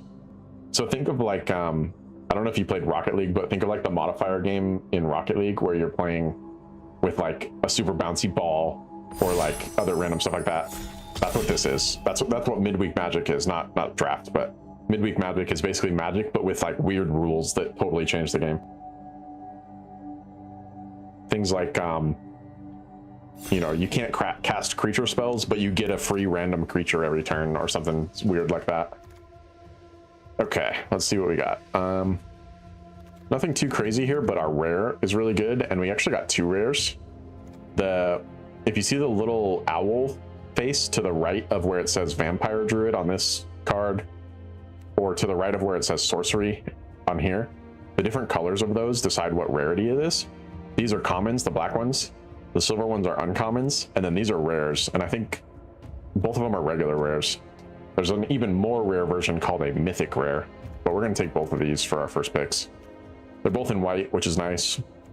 They both have flashback, which works well with a few different styles of the decks that are available here. So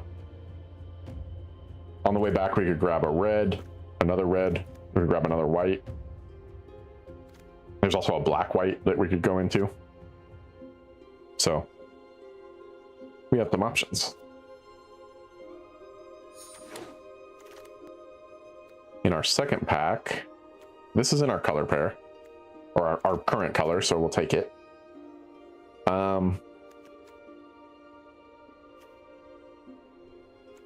I mean, we can basically go, the two colors that we could go into is white and red or white and black. And I think I like the black card here better than any of the red cards here. The black card just straight up gets rid of a creature. Exiling it means it doesn't even go to their graveyard. It's just removed from the game entirely, essentially. They can't get, there's no way to get it back if it gets exiled. Although this is a cheaper removal that also surveils. Yeah, we'll go with that. Why not? Because actually the other thing is this can be removed from our graveyard and it lets us surveil. So it's a lot of ways to get things into our graveyard. Surveilling means you look at the top card of your library and instead of putting it on the bottom if you don't want it, you put it straight into your graveyard. This thing's really good. It's a creature with double strike, and double strike lets it attack twice each combat. And then if you cast its spell that's attached, it gives another creature +1/+0 and double strike. So that's wild. Oh, the snooping page is super good too, though. But it's in black-white. Now I wish I'd... Our best two colors here. Oh, you know what? So we'll take this because it works well with the black-white color pair. But we'll take this because it can return creatures from our graveyard to our hand. That one's really nice.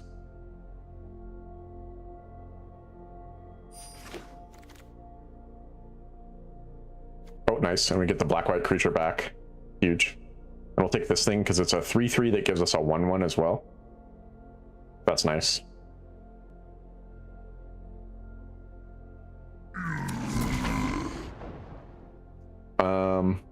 Nothing special here for us. We'll pick this. This can be used to re-prepare some of our creatures. And then also just take that, because if we take it, then nobody else gets it. A Monstrous Rage comes back and a Stone Docent. We might splash a little bit of red cards in here. We'll see though. On this one, Graduation Day is really good. Repel Calamity is also a really good removal spell. I want this Lecturing Scorn Mage, but I'm going to see if it comes back to us. And actually, you know what? We'll take this instead. Just having lots of removal and drafts keeps you alive a lot longer, so I don't mind going for more removal in the beginning and then going for other stuff later. Removal is anything that gets rid of a creature, or it can be stuff like this, which returns permanents to an opponent's hand. A permanent is anything that's on the battlefield. This is specifically non-land permanents, so anything that's not a land.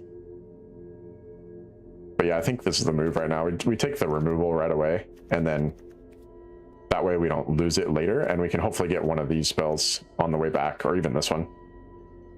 Because we get to see this pack twice in the draft, so. Oh, and a Graduation Day right there. I'm super happy we didn't take the first one now, because we get that one. Dissection Practice is another way to target stuff. Stone Docent again, but we have two of them. I usually don't run more than two of any spell, so we'll take Dissection Practice. This thing's nice. It does a few different things, but mainly it targets creatures, which is what we care about with this guy.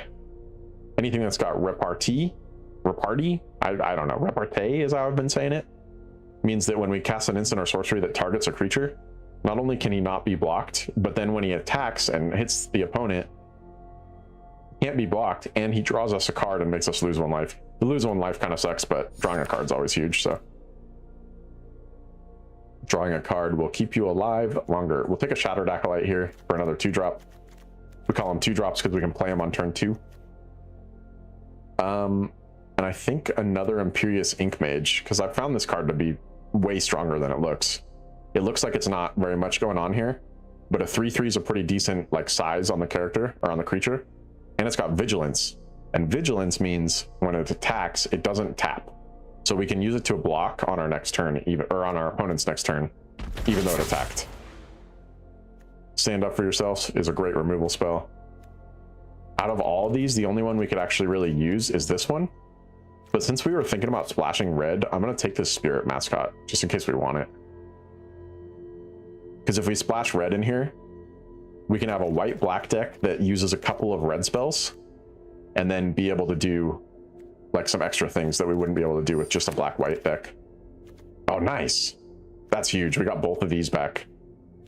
That's crazy, actually, because remember, the one we were hoping to get back was either this one or this one, and we got a copy of this one anyway. So this was a huge pull that we got both of these. This is in our color pair and nothing else is, so we're going to take the land here. It's just nice because it gives us white or black.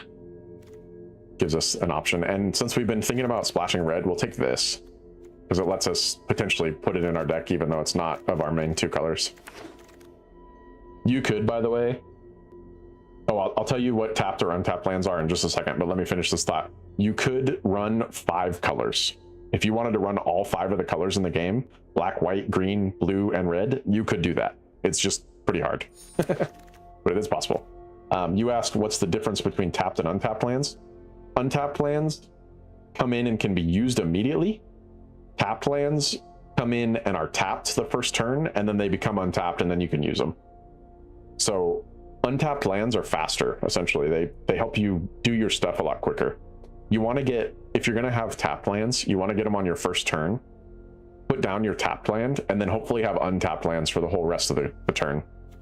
That keeps you on curve. We could get this. It's not as good as it looks, though. It's a legendary creature, but it just hasn't been that strong. The one nice thing about it is it does let us cast things from our opponent's graveyard that targets enemies, and that's kind of what we want in this deck, so I guess we'll take it, but we can also get this, which keeps our stuff alive. Gives us indestructible, which means it can't die. We'll get those 2 for now. Nothing else here is looking too crazy, so. Oh, Moment of Reckoning in our color pair. This is a wild card. You can choose up to 4, and you can choose the same thing more than once. And we get to destroy permanents or return permanents from our graveyard to the battlefield. Not even to our hand, to the battlefield immediately. That's wild. This card's so good. And we'll pick a Melancholic Poet as our other one, I think. This thing's good, but it doesn't do anything for like the synergies that we're going for, so I think we'll just go with this. This rare, or this, yeah, this rare is super crazy. Very, very powerful. We get an Arcane Omens, which is all right. It's not the greatest. I think we might take an Eager Glyph Mage again here, just because it lets us get 2 bodies for 4 mana, which is pretty strong. And then this would be the other one that's in our color pair. That's the only other stuff that we can take. We could take this, but it's not that good unless all of your creatures basically are prepared creatures, which is like this. Creatures that have a spell attached to them. So, no big deal there. Looks like our best bet here is this, and I might take Living History in case we want to run it. This one's just nice because anytime that we remove a card from our graveyard, which we have a couple different ways to do that in this deck, we can give something +2/+0. We may not run that because it's not the right color, but if we decide to splash, then we could. We'll take the Honor Bound Page. It's in our colors. This could be a good one, but it's not great. It just draws us a bunch of cards, so we'll take this, I guess. I don't think I'm going to run it, though. It, again, doesn't actually do anything directly for us. These are both in our colors, so we'll take them. And these are both in our colors. Nice. This was a good draft, actually. I am interested to see how this deck works. For now, I'm going to remove everything that's red, and then we're going to see where we're at. Any color other than black and white. So this is what we have.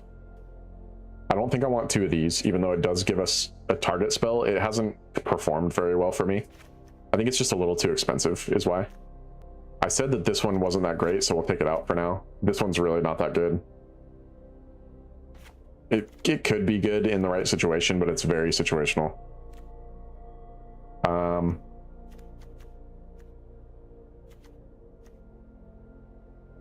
I think we can actually just go to 1 copy of each of these. We don't need the Stargaze. And we don't really need this either. We're, again, not a deck that's looking to make our opponent discard cards very much. If we just do 1 copy of everything, we have a perfect 40 card deck. So I think we'll just do that. I think that's the way to go. Our lands are good here. Let me just double check something. Depending on our colors, we have 16 whites and 11 blacks.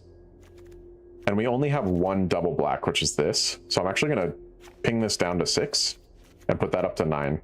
Learning the number of lands you need in each deck is a little hard at first, but you'll get it down as you play it more, so. But I think that's good. I think we'll jump into this draft. Let's see how this goes. Draft is just so much fun because of how randomized it is. You're not always going to get opponents that like have a really strong deck just because they may have gotten unlucky with their draws. So we got this card in our starting hand. This is something to be a little careful with because this card costs 7 mana to cast and we can't cast it off the bat. But since we have a creature and we have 2, like 1 decent removal spell and 1 spell that like lets us do something during combat, I think we're going to keep this and just see how it goes. If we draw a lot of lands, we can just cast this eventually. Oh, huge. So we'll get Graduation Day out first. That's something we can do on turn 1 because we have an untapped land. Library of Alexandria. Draw a card, activate only if you have exactly 7 cards in your hand. That's crazy. Getting that on turn 1 means he gets to draw an extra card every turn as long as he keeps 7 cards in his hand. Pretty wild. Play my other color. Play my Shattered Acolyte.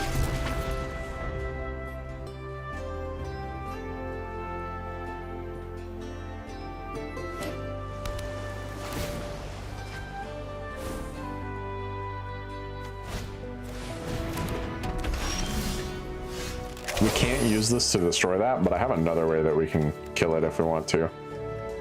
We're getting a lot of lands, which actually isn't the worst thing because we can destroy their permanents, but I'll do this. Because both of these are instants, so we could cast this on his next turn if we want. Let's see what he does here. Probably just lets this through. Oh, he's gonna regret that. We're gonna make him lose 1 life. We're gonna gain 1 life. And we're gonna put +1/+1 on our creature and -1/-1 on his creature. And then this lets us put a +1/+1 counter on our creature. So we just wreck his creature and gain 4 life. That's wild. That was a good play on our part. We'd love to see it. Okay, well, it's late. See you, Zaek. It was nice learning a bit about MTG. Yeah, dude. Thank you for hanging out. I know you're on a later time zone than we are, so appreciate you hanging out. Hopefully you play some more Magic and keep watching our other channel. But we appreciate you chilling for a bit, my dude. I'm gonna get rid of this right away.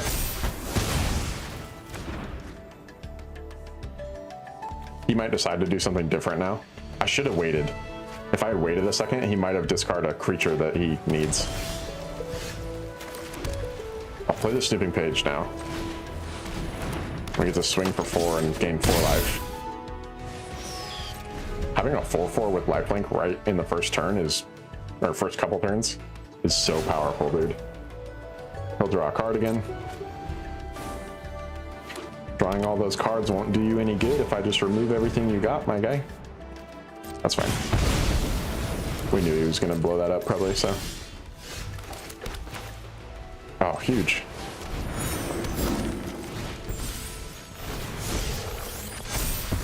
Make it a 6/5 with flying and lifelink. He needs to have something to play here. If he doesn't play a creature or blow up our stuff, he's dead.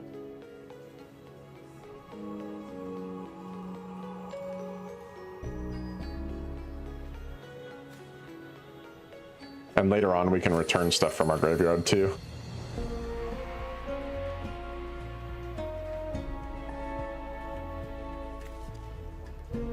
This card's pretty wild. I feel like in the right situations, when you've got the mana to cast it, this card's going to be a game winner.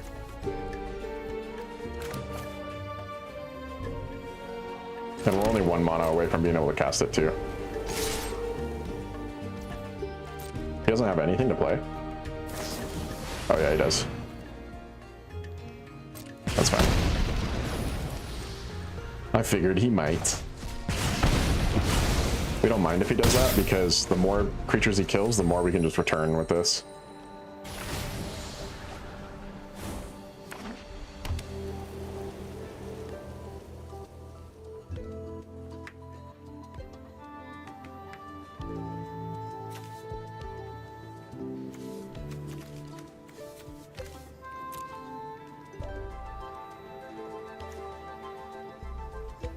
Nice thing is, though, we can blow up anything he plays if we get one more land in our hand. And we are going to, because we get to surveil 2 here. Oh, definitely get rid of that and this. We want our big spell, so.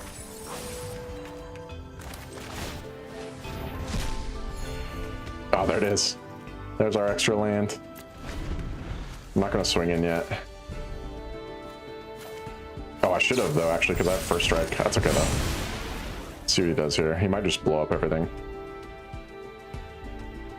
Is that your move? Is that what you're going to do? He should have drawn a card first.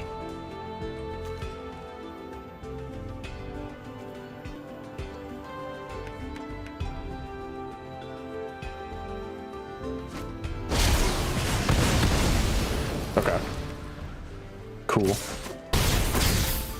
That's fine. We have to wait 1 turn because this is a tap land, unfortunately, but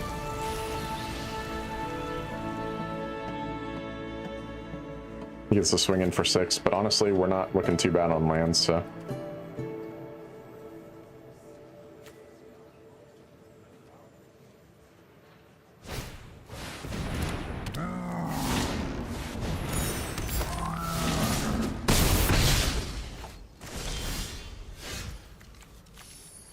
What do we want here? I think we bring back our Honorbound page. And maybe our Imperious Ink Mage as well. And then destroy his 2 flyers. Destroy. Destroy. Return. Return. Target an online permanent for destroy. And destroy. And then return this. And oh, we have an unblockable creature with this, though.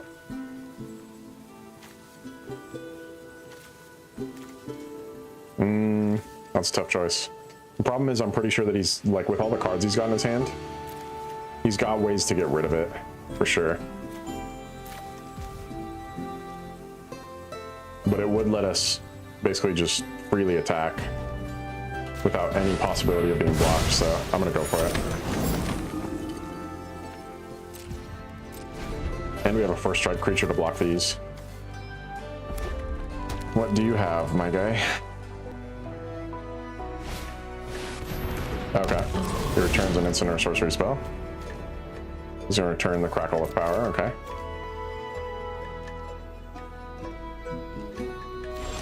That's fine. I think we still win this. Yeah, we do. Because I make this have flying. Put a counter on this. Can't be blocked. And that's GG.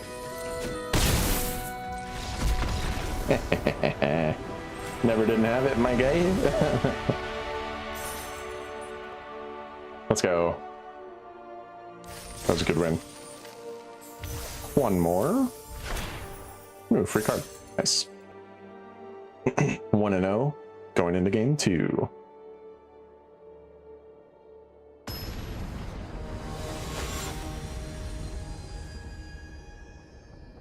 That 7 cost card is just wild. Should be banned for sure. There's so many overpowered cards in this set, though, that, like, honestly just outmaneuver any card that anybody else has. Just depends on if you draw it, I guess. Nice. Turn 1 play is always good.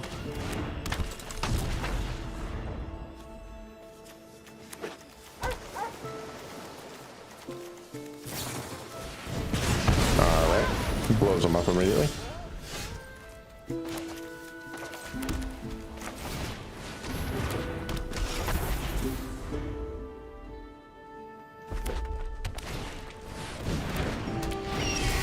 We definitely just wait now.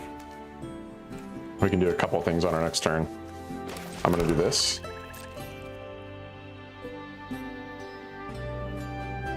Oh, and I can attack for free because I have an instant to give it indestructible.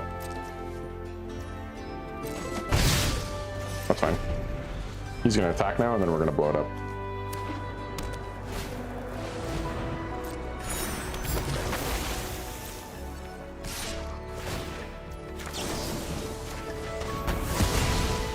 Goodbye, flyer. Now we cast Nita. And then we can keep her alive with our Masterful Flourish. Let's see if the Landscape Painter blocks that. That's fine, I'm okay with losing that for 2 more life. I want to keep Nita alive, so I'm going to keep this Masterful Flourish. It's the most important card in our hand right now. This guy's down to 2 cards.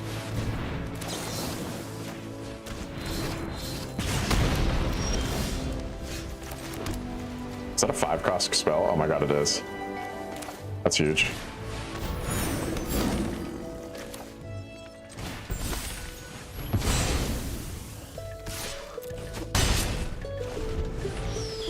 If we can get 1 more mana, we can cast that and get another 3/3 with flying. Or he can blow it up. That's fine. We're okay with that. He has 1 card left in his hand, so I doubt he's got anything to do on this next turn. Anything of value, anyway.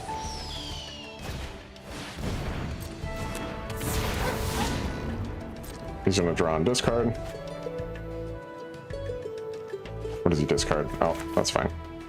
We're gonna blow that up so that we can keep swinging. Oh, we play the Antiquities on the loose right away.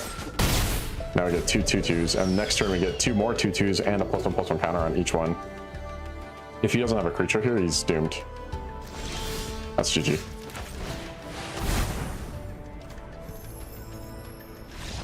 Woo! 2-0 going into game 3. This deck has been doing really good. Overperforming, I would say.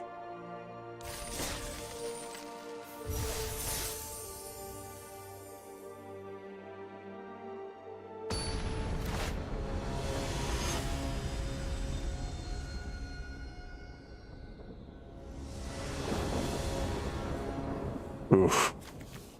A little sketchy that we don't have black in our hand, but I'm gonna go with it because this is good enough to keep us alive for a while, hopefully. Oh my god. Not what you want to draw on turn 2. Definitely not. Okay.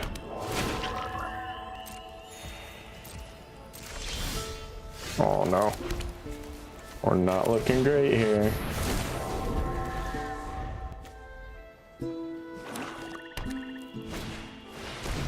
Yeah, makes sense. He doesn't swing. Ew. That was not what we were hoping for.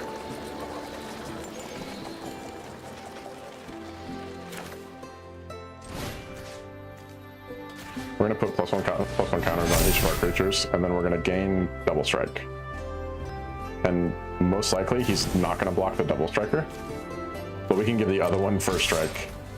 So it'll be fine. Goodbye, big boy. Nice. Huge combat trick. If we can get to 6 mana, we get to have 2 4/4s and 2 3/3s with this spell. This spell's been overperforming as well. It doesn't look amazing, but like for a token deck, it's really strong. I should probably run it in that token deck that I have, honestly. That's big. I'm glad that we drew this since we didn't get any lands. I'm gonna swing with both of these. Oh, he blocks. Crazy. That was not what I expected.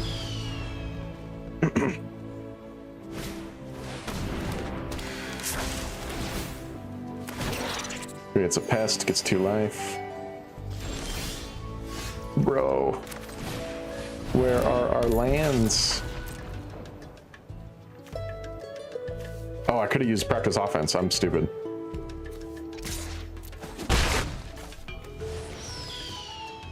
I'm gonna wait though.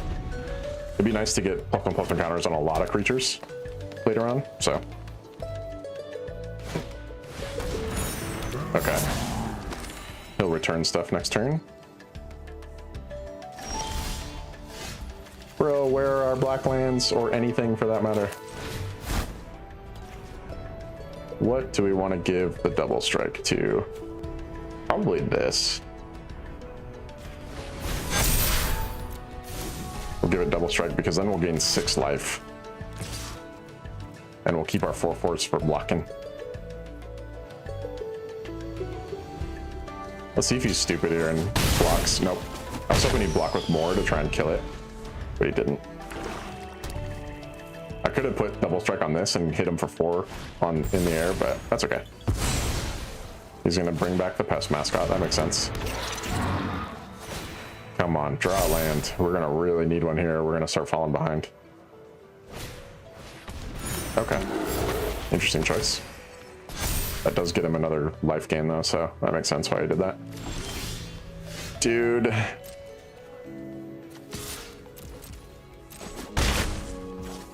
I'm gonna hit him with the lands, am I right? Oh, I could have. Oh no, this only makes stuff prepared, not unprepared. Never mind. That's the creature that can unprepare his creatures. Come on, man. I need to draw any lands anytime soon would be nice.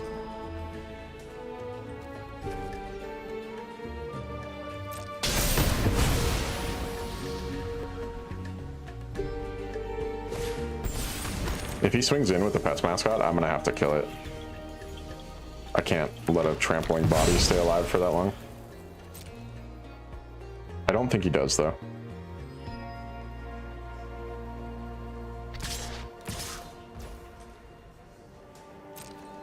Oof, that's smart.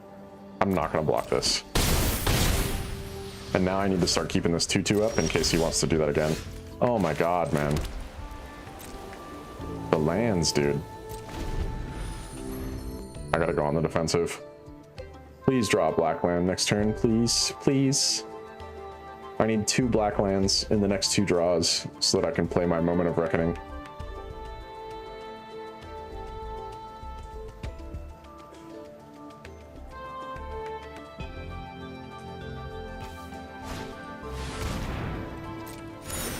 Oh wow.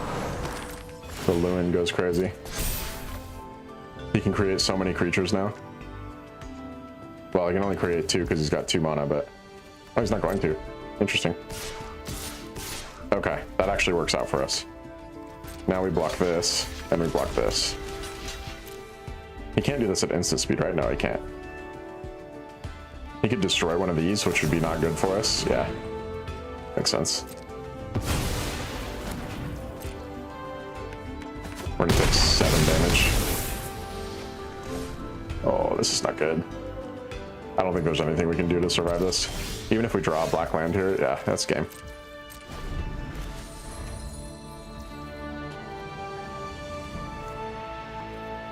I'm just gonna be annoying. For the fun of it. I have priority, so he can't actually do anything. Never didn't have it. Never didn't have it. Never didn't have it.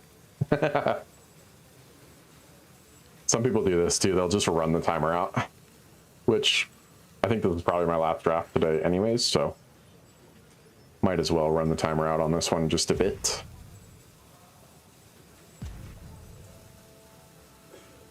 If we're lucky, he decides to quit, which would be a silly thing for him to do, but it's probably a girl actually. Her name's Lauren.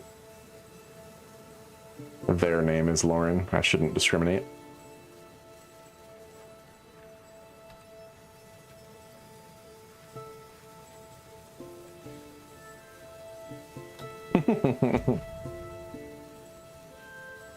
I can do this all day.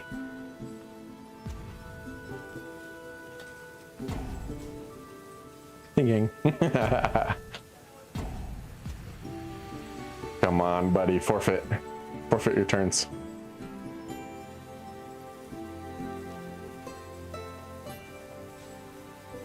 All I want is for you to forfeit. If you forfeit, then I get a free win. Oops. Come on. Forfeit for us. Give us that freebie. We get so many timeouts because it's so late in the game and we've been playing on all our turns correctly, so. Forfeit. Forfeit.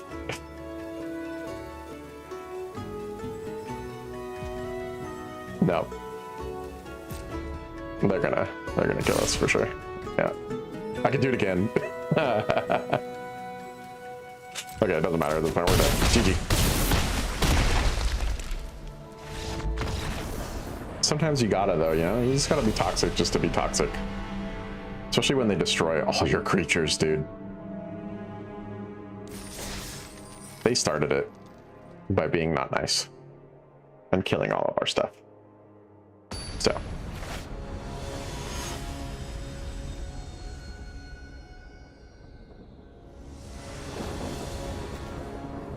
Okay, looking a little better here. We have what we need.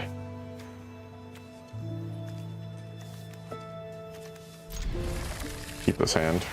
It's a little tough on creatures because we only got a 4-cost creature and we don't actually have enough lands for that, but I have to hope that, like, if we don't draw another land, we'll just draw creatures, so. I think I'm gonna kill that right away.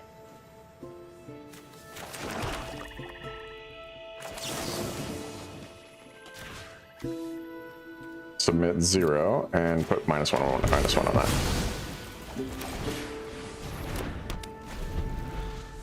I don't want that thing to be on the board because it gets bigger and bigger over the course of the game. Just remove it right away and call it a day. And then we will go ahead and remove that as well. Goodbye. That way they can't cast the spell that it has.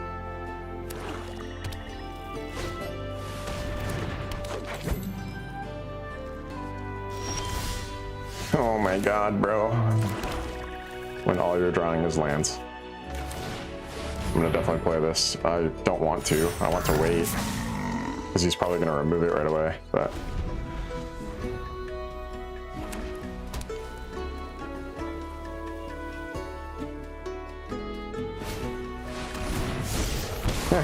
we don't have any non-land cards. Nice job, dude. He does get +2/+2 on his creature, though. But I don't think he'll swing because he wants to keep this alive so he can keep pinging me for life. So. Oh my god. Okay, well, play a white land and we will surveil on our next turn.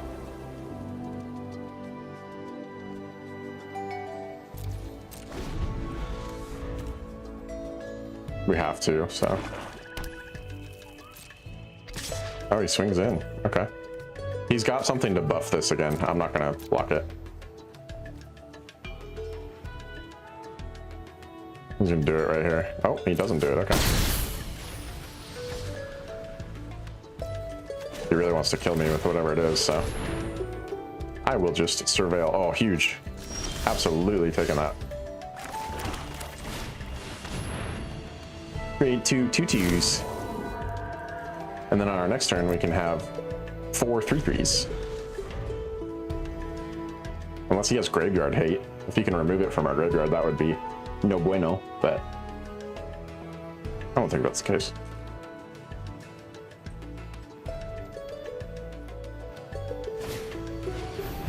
Okay. Brings that back.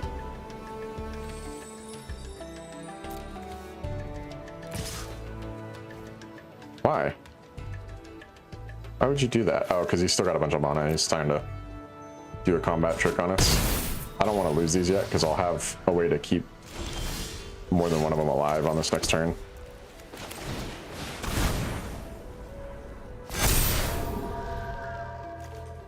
Now I have a whole bunch of 3/3s, and I actually win on the swing back here too. I get to hit him for 10.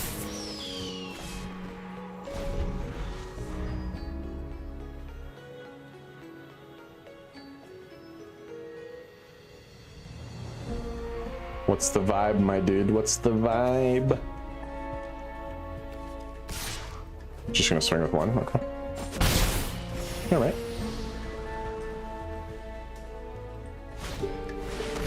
Oh God. This thing's crazy. But we have enough stuff to block it, so can't be that upset. If we do this, oh, we can still surveil, perfect. We will definitely cast this and pass the turn. And then we can surveil before our next turn to make sure that we're not drawing another frickin' land. We can literally cast every spell that's in our deck with the amount of lands that we have, so we just need to be getting spells. Please, more spells. Okay, what's he gonna do? Just gonna swing in again, and that way he doesn't have to sacrifice anything. I can't block it because it's got flying. Okay, if that's what you want to do, I will surveil. It's going to be a land. Oh, it's not a land. It's another creature. Doesn't save us, but the bigger we go with the board, the better we are. So, better off we become.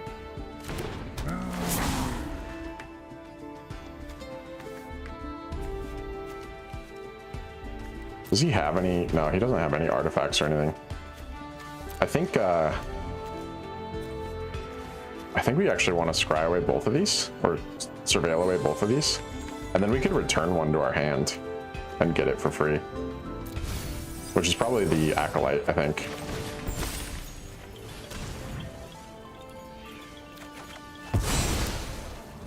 We probably want to keep the surveil, but it's okay. All these creatures will do us good here. And we got a lifelinker to swing in with, so.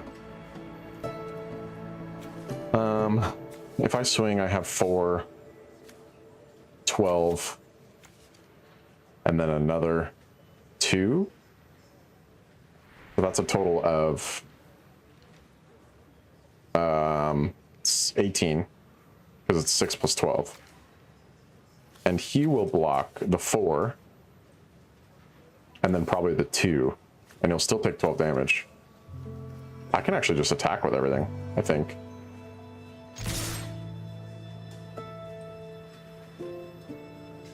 He has to block at least this and this.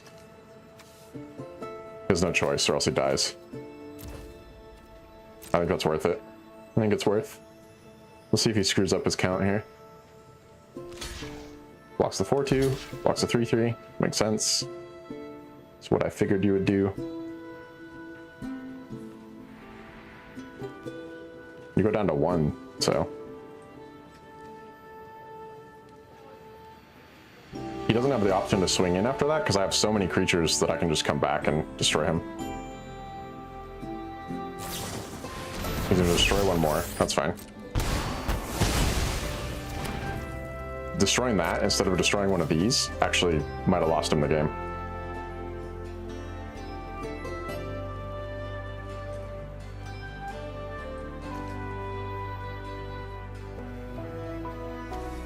If he can make himself gain 2 life, he can actually make us draw 2 and then lose 2 life, but it's all good. Oh, we draw 2, I forgot. Ah, that doesn't help us though. Okay. So now he can attack us for 7. And 1. But I can gain 2 life. So it should be fine. Let's see what he does. He wants to risk it or not. He might just attack for 1 and heal, which I think would be smart on his part. And I can grab his spell. 3, so 1, 2, 3. 1, 2, 3, 1, 2. I think we have enough actually. We can play this, we can steal his destroy target creature with power 3 or more. I have to discard a card, but maybe our second card here is a land or whatever, so we can just discard it. And then we can win. Oh wow. Okay. That's fine. Oops, I don't want to do that. I'm just going to do this to gain 2 life. And also to block 2 of his 7 damage here. What does he have? Does this kill us? Whatever he has? I hope not. Oh no, I know what he's gonna do. Oh no, that's not good. We lose. He hits us for 6 and for the 2. Oh, but I gain 1 life. Oh, I think we're okay. No, we lost. GG. Dang. Oh well.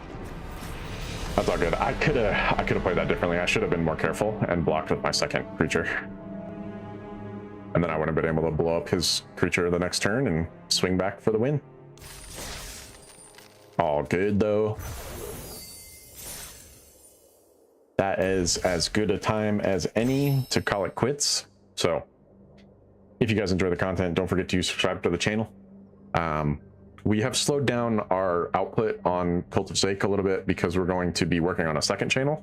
And the second channel is called Zaek MTG. So if you guys want to see more Magic the Gathering like this content, definitely check that one out. We're going to be posting a lot more videos over there. Probably posting some of our shorts from there onto this channel just to keep, you know, some output on this channel. But that's going to be our main channel for now. And then as things ramp up more and maybe we get a little bit of income coming from the 2 YouTube channels, we can hopefully try and put out some more videos on this one. So, but if you guys are enjoying this kind of content or just games content in general, definitely subscribe to this one. If you're enjoying Magic the Gathering content specifically from this game, subscribe to the other channel. Throw a like on this video if you enjoyed it. Share it with your friends, helps us reach a bigger audience. Comment down below and tell me what your favorite game is, and maybe it'll give me some ideas on what else to show on the channel. And other than that, you guys, I hope you have an awesome day, and we'll catch you on the next one. Later.